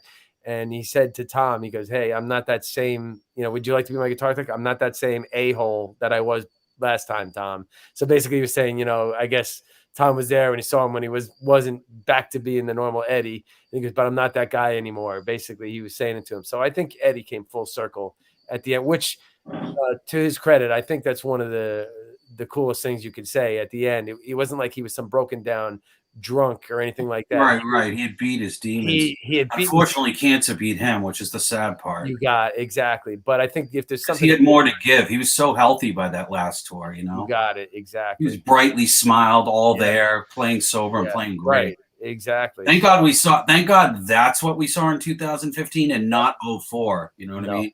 Yeah, exactly. That would have been a sad ending. It would have been a sad ending. You know, it's sad enough, but it really would have been sad. But the redemption is a great thing, and the fact that he has his story it'll make for a great movie someday, because he had that redemption in the end where he came full circle and he was, you know, back to being the Ed that we all, you know, idolized. You know, yeah, they sounded great at the end, and they did. You're absolutely right, 100%. Playing wise, they were really on. I'm sure that last tour for Tom, anyway, Ed was much nicer to work for. Yeah, I think so. He tells the one story about when when Ed was hiding behind the amps, and it was supposed to be 20 minutes before the sound check, and I guess Tom, something was happening with the equipment. I was kept going on to standby or something like that. And he's looking at the pedal board. Something was going on, and he was like, "Oh my god!" You know, he was like freaking out because the sound check was going to start. And he turns around and he sees Ed hide behind the amps, and I guess he was clicking the channels or something on the head, like manually like that. And Tom's freaking out because it's like the sound check's going to start. So Eddie's laughing behind there, hiding behind the amps. So I guess, you know, it was a different Ed. You know what I mean? So yeah, oh yeah, which is a good, you know. It's a good thing, you know, but I don't know. 04 with that cable. Yeah, he wrestled with the whole tour, and that long eye bolt about that long.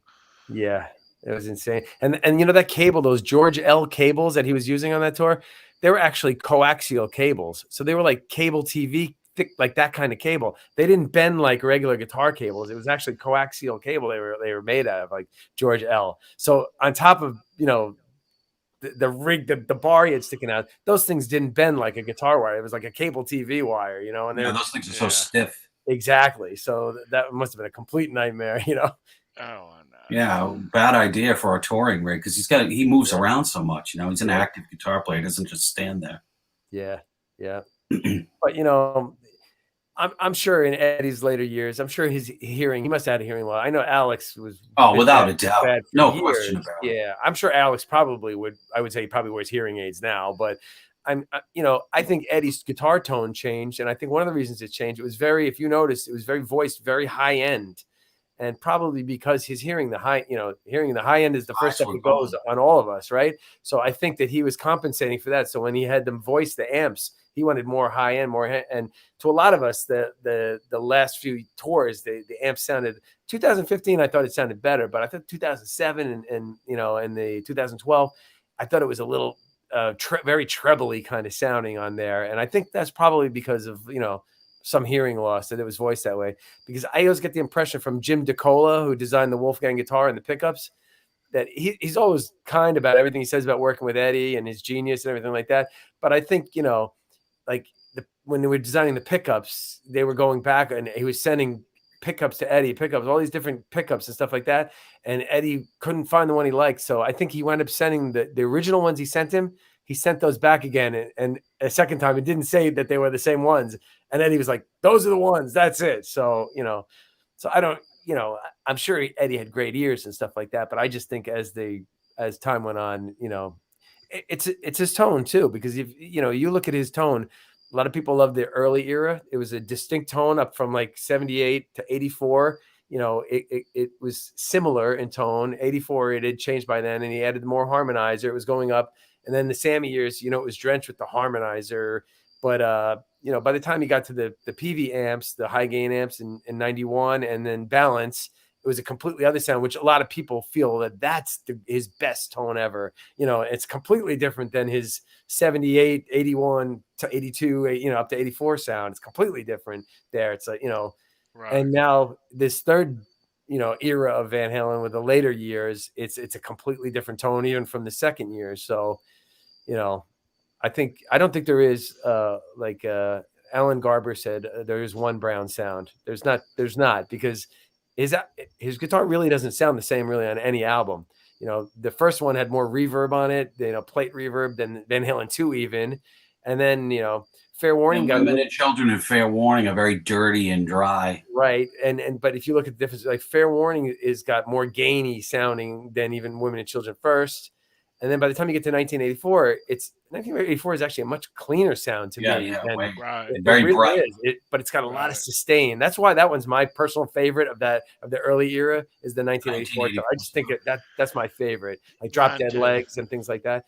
But then, you go to the next set of years like that when the harmonizer and the 5150 was drenched with it. And, but by the time you got to 92, a lot of people love that For Unlawful Carnal Lounge, or the balance tone in particular. That's like, I see a lot of people, I always like pick up on that when people are like, that's my favorite Van Halen tone ever, was those years. And, I can't argue with them. I love it too. I love it all. You know what I mean? It's great. But the later years, I'm not as much of a fan as that tone is. I think those periods, the first two periods were the best. That's my opinion anyway. So, yeah. But I don't know. Sorry to ramble for so long, guys. No. No worries. I put Ed's tone to my liking about 81, 82. Right. Yeah. Yeah. You can't go wrong with that. Cannot go wrong with that. No. But it's interesting that on every album, it does sound different. It's not, there's a lot of things that are uniquely, different to each tone on each album, and, and as far as like the drums and on Van Halen albums, I cannot stand the drum sound on Van Halen 1, Van Halen 2.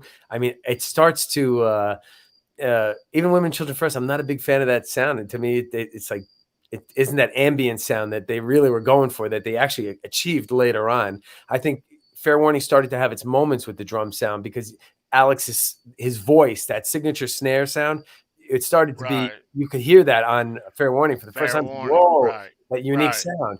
And then on Diving Down, you could really start to hear it. It was coming into its own. And by 1984, it had that, that signature, who it is. That's his voice. You know what I mean? Right. That's right. Right. And then 5150, because of the studio limitations, 1984. That's where it got very electronic. Yeah. I don't like the drum sound on 5150. No. What's amazing, though, is it doesn't hold up well. It's too dated. Yeah, it doesn't. You're right. Exactly. But 1984. Too clackety and electronic, Right. 1984 does hold up, though, because, 1984 sounds awesome. The Rototoms, he's got the Simmons electronic drums, but that album to me sounds, it breathes, it's roomier. It's like, sonically, it just sounds better than 5150. And OU812, they tried to squeeze that big drum kit into that room there, and Eddie had his guitar amp in a closet, you know what I mean? So they could record live. It was just, obviously that's why they knocked it out and built the big room. But when they got the big room and Andy Johns and then Bruce Fairbairn for the Balance album, those albums, I just think the drums sound really phenomenal. Even Van Halen 3 and stuff like that, I thought the drums on certain things sounded, he wanted to go, Alex was kind of going lo-fi as they went on. After they peaked on Balance, and then the drums seem to get more low fidelity after that, in my opinion. Like that Led Zeppelin sound, from the 70s, it was kind of like, some of it was like on those 3 new songs on the greatest hits, Learning to See and all them.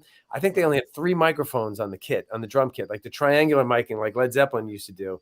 And they still sound pretty, they still get a pretty good drum sound. But going from For Unlawful Carnal Knowledge, where they had 25 microphones on the drum set, Andy Johns, who was the Led Zeppelin guy. That's why it sounds so big on that record. Right. And Fairbairn on Balance. And, Alex took him out to dinner because I guess they wanted to put like, plate reverb and, electronic reverb on the drums and stuff to make it room sound.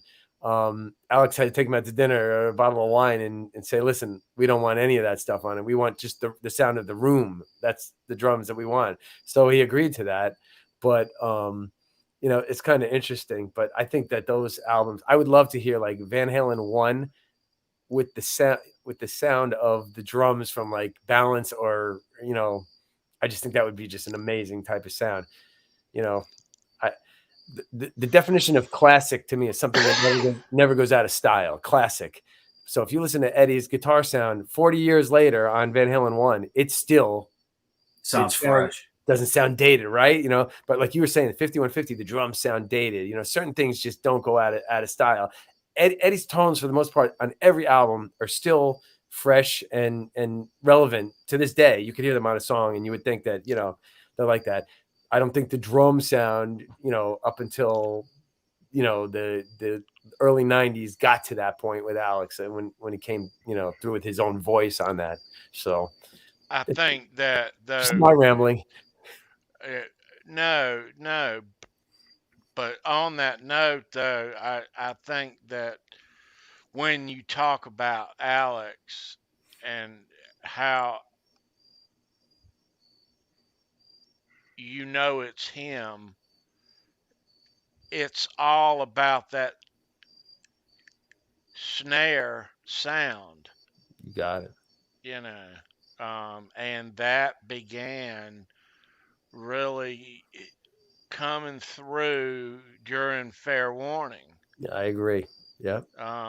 And he may have changed a little bit, in the 86 drums, but they still all the while managed to keep that snare sound. Exactly. To where you still knew it was Alex. Right. And that to me is the sign of any great drummer or any great bass player, any great guitar player. Obviously the singer, they have their voice, but when your instrument, when you can just hear anybody play, like Phil Collins, from those, drums, those tom sounds with the, no heads on the bottom and stuff like that. You just know, you hit one drum, who it is. And when any musician can say that, then that they found their own voice. And it's like, we know, like Bonham, all these guys, who they are, you know what I mean? It's just like right away from that, Geddy Lee, Neil Peart, stuff like that. Yeah, it's pretty amazing when you think about that, So, and I think Van Halen's lucky enough that they both, Eddie and Alex, Michael Anthony had his voice, which was his voice. Yeah.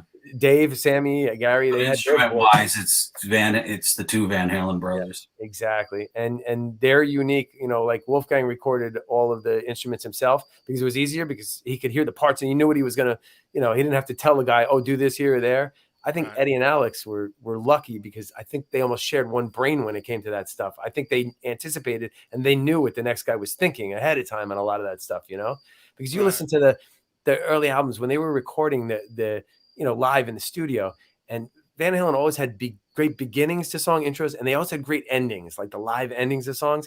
And these guys were such professionals. You always know at the end of a Van Halen song, because they don't rush to the ending. They like, it's big and pronounced, and it's like you expect them to hit this, and they don't hit it. They like, what I'm talking about? It's just like and then there's a gap in there. It's like they knew how to milk the moment, and it's just like, I think it was like built into their brains that they were just there.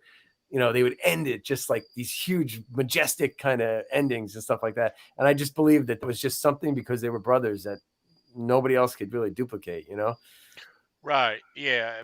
Most of the time it's the drummer and the bass player, but Right. It was the guitar player and the drummer. And I think It that's another was reason why Michael Anthony kept it simple. He would just do because he was he was really, like they always said, he's the bottom. Well, he was kind of the bottom because he was sitting there doing the steady, like boom, boom, boom, boom, boom, boom, boom, boom, just, the time like that. While Eddie and Alex were on top of that doing their own thing. You know what I mean? So it was The only different. other band that I've heard of that, you're right, Tea Cake. It's always the bass player and the drummer of the tandem. But in Van Halen, it was the guitar player and the drummer. And to kind of point to current events, I remember hearing Keith Richards once say that all he listens to is Charlie. He doesn't even listen to the bass. He plays off of. He always says he plays off Charlie. And I thought of Van Halen. You don't hear that often. It's usually like in Rush. It's the bass. Geddy and Neil play off each other. Yeah, and I bet you in there, and I know in Eddie's monitor, the monitor's in front of him. He only switched to those in ears in the last half of the last tour. But he said he only had out, right? Like you said, Alex in there, and I bet you Keith Richards only has Charlie. Richards says he always plays off Charlie, which now he brought his own drummer into the band, so I'm sure there's a bit of that buffer. But after playing 50 years with Charlie, there's got to be a slight difference there. Even though he went with his guy, which makes total sense, Yeah. Oh, but I always thought that was weird because it's like that's unorthodox. It's always no, the guitar player plays off the vocalist, not off the bass plays off the drums. Right. Exactly. But I remember Richards used to always say, "I listen to Charlie." Yeah. Kind of cool. Yeah, it really is, and especially those bands are slightly loose, like they're tight, but there's a little play. Both Van Halen and Rolling Stones, you know what I mean? When they play live, it's not exactly like the record. There's a little bit of intuition.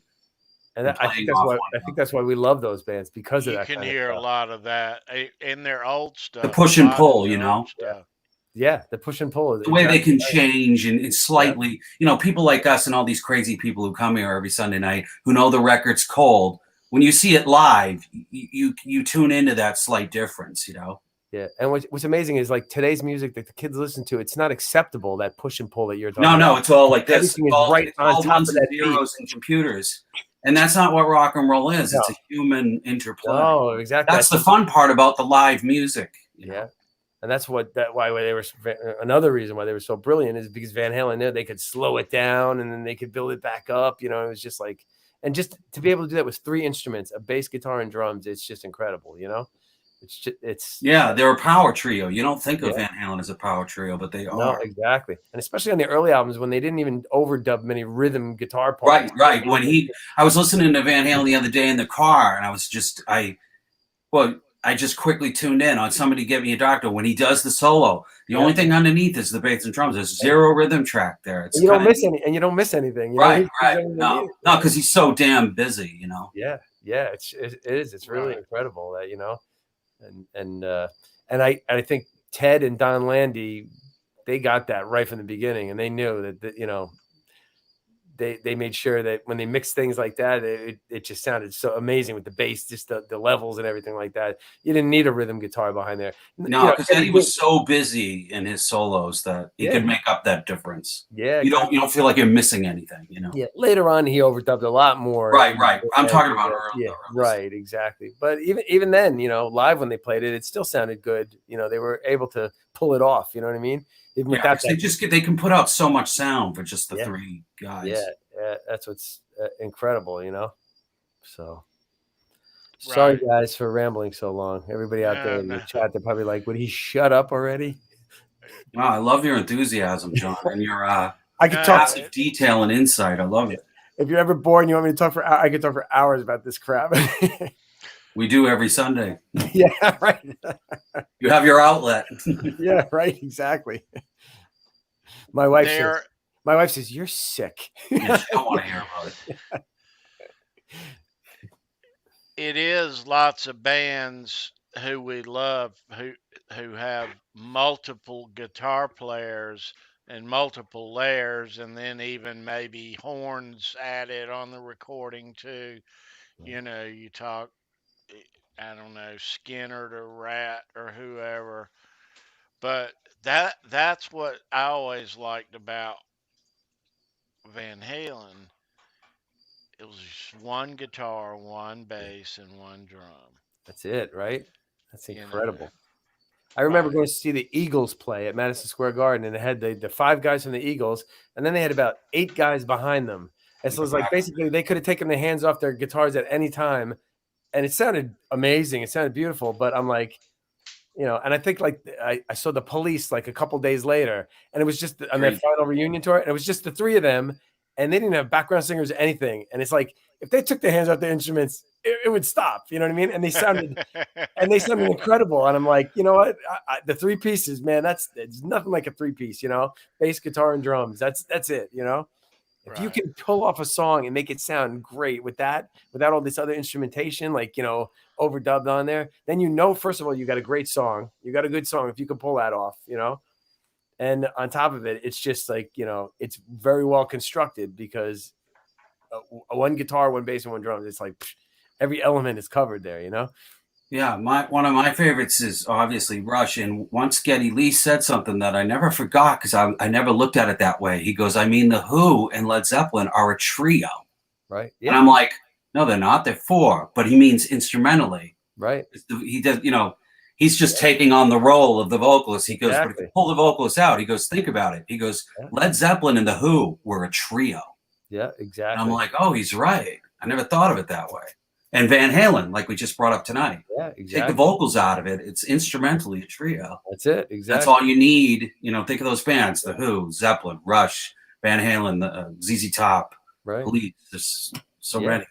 And they all approach things differently too, because they're all completely different from one another. Yeah, because Van Halen was a trio. Michael Anthony would play like the root note, and his bass lines we know were fairly simple, but he would stick along with the root stuff like that. But then you take a trio like the Police, and they played counterpoint. Like Sting would be playing something totally different on the bass, and the vocals would be doing something different, and the guitar would be playing so it was almost like an orchestra playing, because the bass playing is playing one line that goes in one direction, the vocals are going in another, and the guitar is going in a complete different direction. It's like Van Halen does that with the guitar and the vocals and stuff like that. It's completely, but it's a 3-piece, and it just works amazingly well with a 3-piece like that. You don't need all those other instruments in there to sound good. So I don't know. Right. I don't know. I think in the next 10 years, John, 5 to 10 years, all those be gone. Great band, all the bands that we're talking about are going to be no more. Be it retired or dead, pick one. They're so. Look at their ages; they're in their 60s and 70s. I mean, we were lucky to live through the greatest period in rock music. Really were, when you think about it. Just going back to the albums and everything that, it's just like. And kids today will never know what we knew as far as waiting for an album to come out, and just how many great, unbelievable albums that came out, And also, John, as cool as the internet is, and that you can find anything with a touch of the button and pull up anything with the instant gratification, I get all that. But there's a bit of coolness of the mystery that we lived through, where you only heard it on the radio, you only saw a photograph, then you got the record. There was a lot more of work involved and stuff. Yeah. It was controlled. It seemed like there was only a certain amount of record labels, and they had a certain amount of artists on their roster, and you got to see those artists start from album 1, grow to album 2. You know what I mean? It wasn't. Now it's just everything's exploded, and it's almost oversaturated. Yeah, and you don't get to watch a band grow. How many bands have you heard a great song with? Even the rock bands now, you hear one song, and then you're like, whatever happened to that band? Like Buck Cherry, they had a great song. Right. It's like, whatever happened to them? Did they ever have another album out? I never heard anything again. You know what I mean? It's like you have to go look for these bands because they're just here and gone. Everything's disposable now. Where when we grew up, it wasn't the key word. You waited for that next. When album. you get when everything is available, it also loses its value and becomes disposable. Yeah, exactly. It's like a catch-22. You're right. The drive-through generation, everything's instant gratification, but. It was nice to wait for that new album, wait for that band, waiting for that new song to come out, but it's all over. And like you said, in 10 years. You remember waiting till Tuesday till the record was available and you'd go after school and get the record. And when you walked into the shop, you didn't even know what it looked like. Exactly. Remember? You didn't even know what now you'd get a photo on JPEG 3 months in advance, what the album cover looks like. I remember going in on release days for Rush albums. And part of the fun is which one is it? Yeah, right. When you've had that moment, it's this one. This is the cover. You didn't know what the cover was going to look like or anything, right? You're right, 100%. Yeah. If you only heard it on the radio, that okay, here's the single, and in 2 weeks it comes out on that day, and then you'd wait, and then you go after school and you pay the money, and then you'd look in the store, and when you looked on the racks, it was like you had to find it. I used to love the smell of the cardboard and the when they crack it open. The sleeve, the smell freshly of pressed record. Freshly pressed records, My friend always talks about the cassettes, and even though I grew up in that generation, I don't know what he means. I know the smell of a vinyl record, but he's like, don't you remember the smell of a cassette? And I'm like, no. And I bought plenty of them. I don't know what you mean. Not so much, no. Yeah, I'm like, I don't know what you mean. Yeah. I bought plenty of them, but I don't hear you. But I know what you mean, John Conklin. I remember the smell of the Kinks' One for the Road, my live album. Like I can picture it. It's almost a sweet smell. Yeah. Weird. It's so weird. We're weirdos. Definitely. Yeah, standing in line for tickets, Keith. Yeah, that was always fun. Standing in line for tickets, yeah. Oh, yeah. And another power trio. TK's got plenty of those stories. Yeah. I remember TK telling a story one night. He's like, what were our parents even thinking? Yeah, right. You go stay out all night. Like, you couldn't go out on a school night, but if Rush tickets were going on sale, it was okay to drive an hour to Worcester overnight in the middle of winter and stand out all night. Like, you get there at 11 at night, wait till 10 in the morning, get the tickets, and then go into school. You couldn't go out on a school night, but to go buy Rush tickets, that's okay. Yeah. And you're hanging out with people who are drinking and smoking hash and playing music all night. Right. Yeah, that's safe. That was part of the fun. It was just as much as fun as, getting the tickets. Exactly, right. Now you just go on your phone. Wow, what's the thrill in that? Yeah, I know.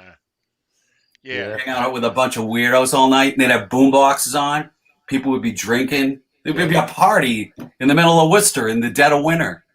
Hilarious. Kids never know that. We'll never know that now. I know. I try to tell my daughter that. She don't. Yeah. Sounds like a lot of aggravation too, but I mean, you put in your hours to get the damn ticket. You earned it. Yeah. We did the same thing. We did the same thing. Yeah. Camping out on a cold sidewalk in the middle of winter. Did it many times. Yeah. You earned it. Showing up at school. And sometimes you meet cool people in line because they they were there for the same reason. And where you went to school, no one gave a shit. Yeah. No, you're right. I met a lot of nice people like that. Yeah, because they're there they're just like you. Exactly. They're just nuts. Yep. Without a doubt. Well, in those days, all night on a school night, showing up at school at lunchtime. Right. After you got your tickets and got back. I did that so many times. My parents were very cool in that aspect. Yeah, mine were too, strangely enough. I was the youngest, so I got away with everything. Oh, yeah. They'd already been through. By the time they got to you, but they didn't care, you know what I mean? Your older people, all your brothers had broken them in. Yeah, they're like, you did whatever you wanted. They didn't even care at that point, Like, well, you guys broke me in, so. Nice. That's it. Because you're in the Northeast, John, so you waited out in the cold. Yeah, you got it. You got it. And you'd bring nothing with you. You just stand there all night. Yeah, exactly. Just money. Good old Ticketmaster. I used to go to the venue. Oh, yeah. Well, that's sometimes because I thought you'd get better tickets. They'd have more available or whatever. I mean, I did both, but I remember waiting out at the venue. Right. TK dropped us. Yeah. It's over all that now, though. It's long gone. I just look at my kids today and I'm like, they don't know any of this stuff like that. I look at the music they listen to and it's just, like we said, everything's just disposable. Yeah, I bring my daughter to lots of shows because she's only 19 and it's just, I like the fact that she likes music at all. So that's cool. But when I see the acts, it's just, they'll come out, it'll be like two girls that come out on stage with a Mac, they'll hit a button. I know. There's not a lot of playing going on. Yeah, I agree with you. It's like, where's the meat and potatoes? Yeah, like where's the band? The band's the Mac, the computer. Yeah, it's just weird. Yeah, Keith's right. Like the movie Detroit Rock City. It's an adventure like that. You remember that movie? That's a good analogy, Keith. And then I took it to another level because then I started going to see shows out of state, like down where you are, or Hartford, Right. or Long Island, and crap like that. And that's how I viewed it. I always viewed it as going to the concert was a mini adventure because you're road tripping there. You don't have tickets. You don't really know how it's all going to pan out, but you know it will as long as you show up. And you'll know it always did, you know, a good story when it's over. Yeah, right. Even when even when you have a little bit of bad luck, it still makes for a good story. Yeah, you're right. Yeah. I never not got into a show that I showed up for, you know. There's always tickets. Yeah, exactly. They release them at the box office. People have tickets, you know. Don't ever think that the show's sold out. Just show up. You'll get it. That's right. That was always my philosophy. Keith's mom worked at did you say mom worked at Sears Bamberger's? Oh, Bamberger's had the Ticketron. Yeah, it was Ticketron. Remember Ticketron? Yeah, that was before Ticketmaster. Yeah. Up here, they were in Sears. Yeah. Just as evil, but just before Ticketmaster. Yeah, exactly. A lot cheaper, though. Right? I mean, I used to get into shows for $12. You're lucky if you can get a beer for that these days. That's right. Keith, you lived near me. You lived in Nyack, didn't you? I think you said you lived in Nyack. I'm not that far. I passed through Nyack today. Isn't that where Ace Frehley used to live? Oh, no, that was the theater where they recorded. Right, exactly. I have photos of that. That's in Nyack. I got to dig the photos out. I got to show you those photos of that place. Yeah. Yeah, the theater where they recorded, right? Yeah. Now it used to be now it's a church. It used to be a Star Theater, the Star Theater. Now it's a church. Yeah. Pretty wild. Right? So you're not too far from 287. I'm not far at all from 287, no. It's the guy on the right wearing a comedy Groucho Marx nose with those glasses. These are my Walmart reader glasses. Is my nose that big? Nyack Valley Cottage, yeah. I was over there today in Pomona. Wow. Theater in the round next to the Nanuet Mall. Yeah, that's right. It was. Oh, the stage was in the middle of the place? It was in the round, yeah. Oh, so when Kiss recorded, they recorded in the middle? I know Peter Chris's drums, I think they set up in one of the men's bathrooms. Yeah, right, exactly in there, yeah. But it looks like a dinner theater type of building from the outside. Oh, okay. So it's not a theater like a Beacon Theater. It's not a 2000 theater. It's more a dinner theater. Yeah, right. It had that kind of thing, but it's in the round. But it's more like a dinner theater type of place. I got pictures of it somewhere. I took when I was there. I'll find them and I'll show them to you. I'll send them. That's super cool. Yeah, it's kind of cool. You know. Yeah, they did a lot of stuff around here. I mean, up at there's an airport around here, Stewart Airport. That's where they rehearsed for Destroyer, right? You got it right. And I think Ace Frehley, didn't he flip over a van or something in one of the runways or something like that? I remember hearing something about that.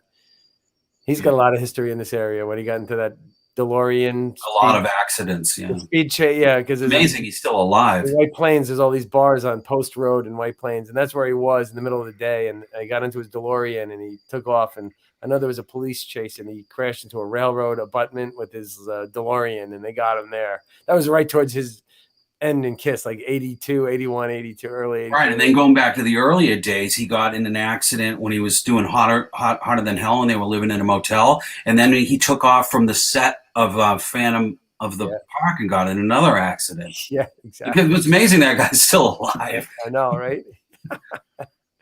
What a character. And you could see his stand-in when he wasn't in the scenes in Kiss Me. Yeah. He would take off from the set because he was bored.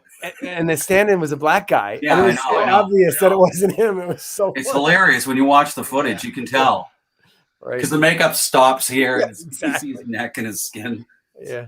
It's too much. Classic. In his book, he said he would get bored standing around the set. Take off. I believe it, right? A riot. I just saw the Rush story about touring with Kiss in '75. It was last week. They had Alex Lifeson talking about it. He used to do the thing called the bag. Oh, the bag. Oh, you watched that one? Yeah. And they said Gene Simmons hated the bag because all the girls would leave the room because Gene Simmons was only in there. Yeah, and then at the punchline, Alex goes, and it was Gene's room. Yeah, it was Gene's room. It was his room that he wanted to score in, and they were effing it up for him. Him and Getty were imitating Ace Frehley's laugh. Hey, where's the bag? Yeah. So they love. Ace was like, where's the bag? That's good. Alex and Getty do good imitations. Yeah. They seem like they had a good time with them. Oh, that was their favorite. They always say that was their favorite tour because it was their first one. Their first two were with Kiss, so they learned everything. I remember reading once they did over 200 something gigs with. Wow, with them, Kiss. really? Oh yeah, they toured more with Kiss than any other band. No I mean, they also toured with UFO, Thin Lizzy, Blue Oyster Cult. The list goes on and on, but they toured the most with Kiss. That's amazing, right? 75 and 76. Yep. Wow, that's amazing. 74, 75, 76. The first 3 years.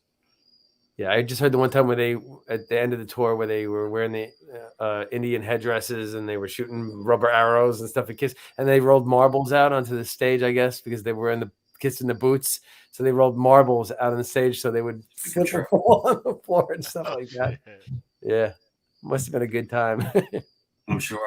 I've followed their whole history, and they always speak most highly of their first tours with Kiss were their most memorable. Because that was when they went from being a bar band in Canada to the big leagues, you know. They were opening. Right. That's pretty amazing. You know, and I like how Getty always says, regardless of what you think of Kiss's music, they were the most professional band, great work ethic, treated everybody so kindly and nice that like he has nothing but praise for how it's kind of cool, you know? Yeah, right. It is. You know, one thing that Rush did right that like we were talking about Van Halen is now that Rush is over also, it's like they have a lot of footage, concert videos, documentaries, and things like that. I mean, and I hope we get to that point with Van Halen where we get a documentary or some type of film. Oh, like a retrospective now? Like that? Yeah. Now that their careers buttoned up. You know, Rush had so many great, you know, that documentary was phenomenal. Like last year or a couple years ago. On the Lighted Stage?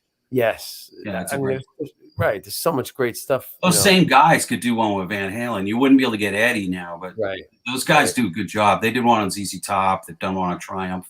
Yeah. There's a team that does that. I hope that Alex allows that and participates and stuff like that because, you know. I love how Amanda said Rush is so awesome. No one says that. Everyone always says Rush sucks. She's Canadian. We all love Rush. Come on, man. You have to. Of course we do. Yeah. Alex is going to join Rush. Don't worry. Yeah, right. They're going out next year. Right. That is not. Everything on the internet's true, Tony. Yeah. I read it on the internet. It has to be true.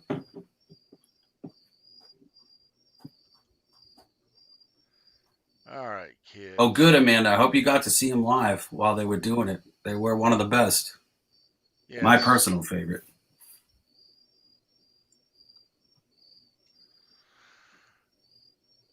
All right, kids. We are going to wind things down for this week as we say goodbye to August and roll in September this week. Hope everyone has a great week. Thanks for hanging out. A lot of Wolfgang shows this upcoming week that we'll be talking about next week right here. And what else? Where's my card? There it is. Give a shout out to Kurt, Brad, and Andrew, British Electric Blues 5150 show, Johnny Bean. Yeah, nice to see you guys and everybody in the chat. Have a great week. We'll see you back here next Sunday night, 10 p.m. See ya.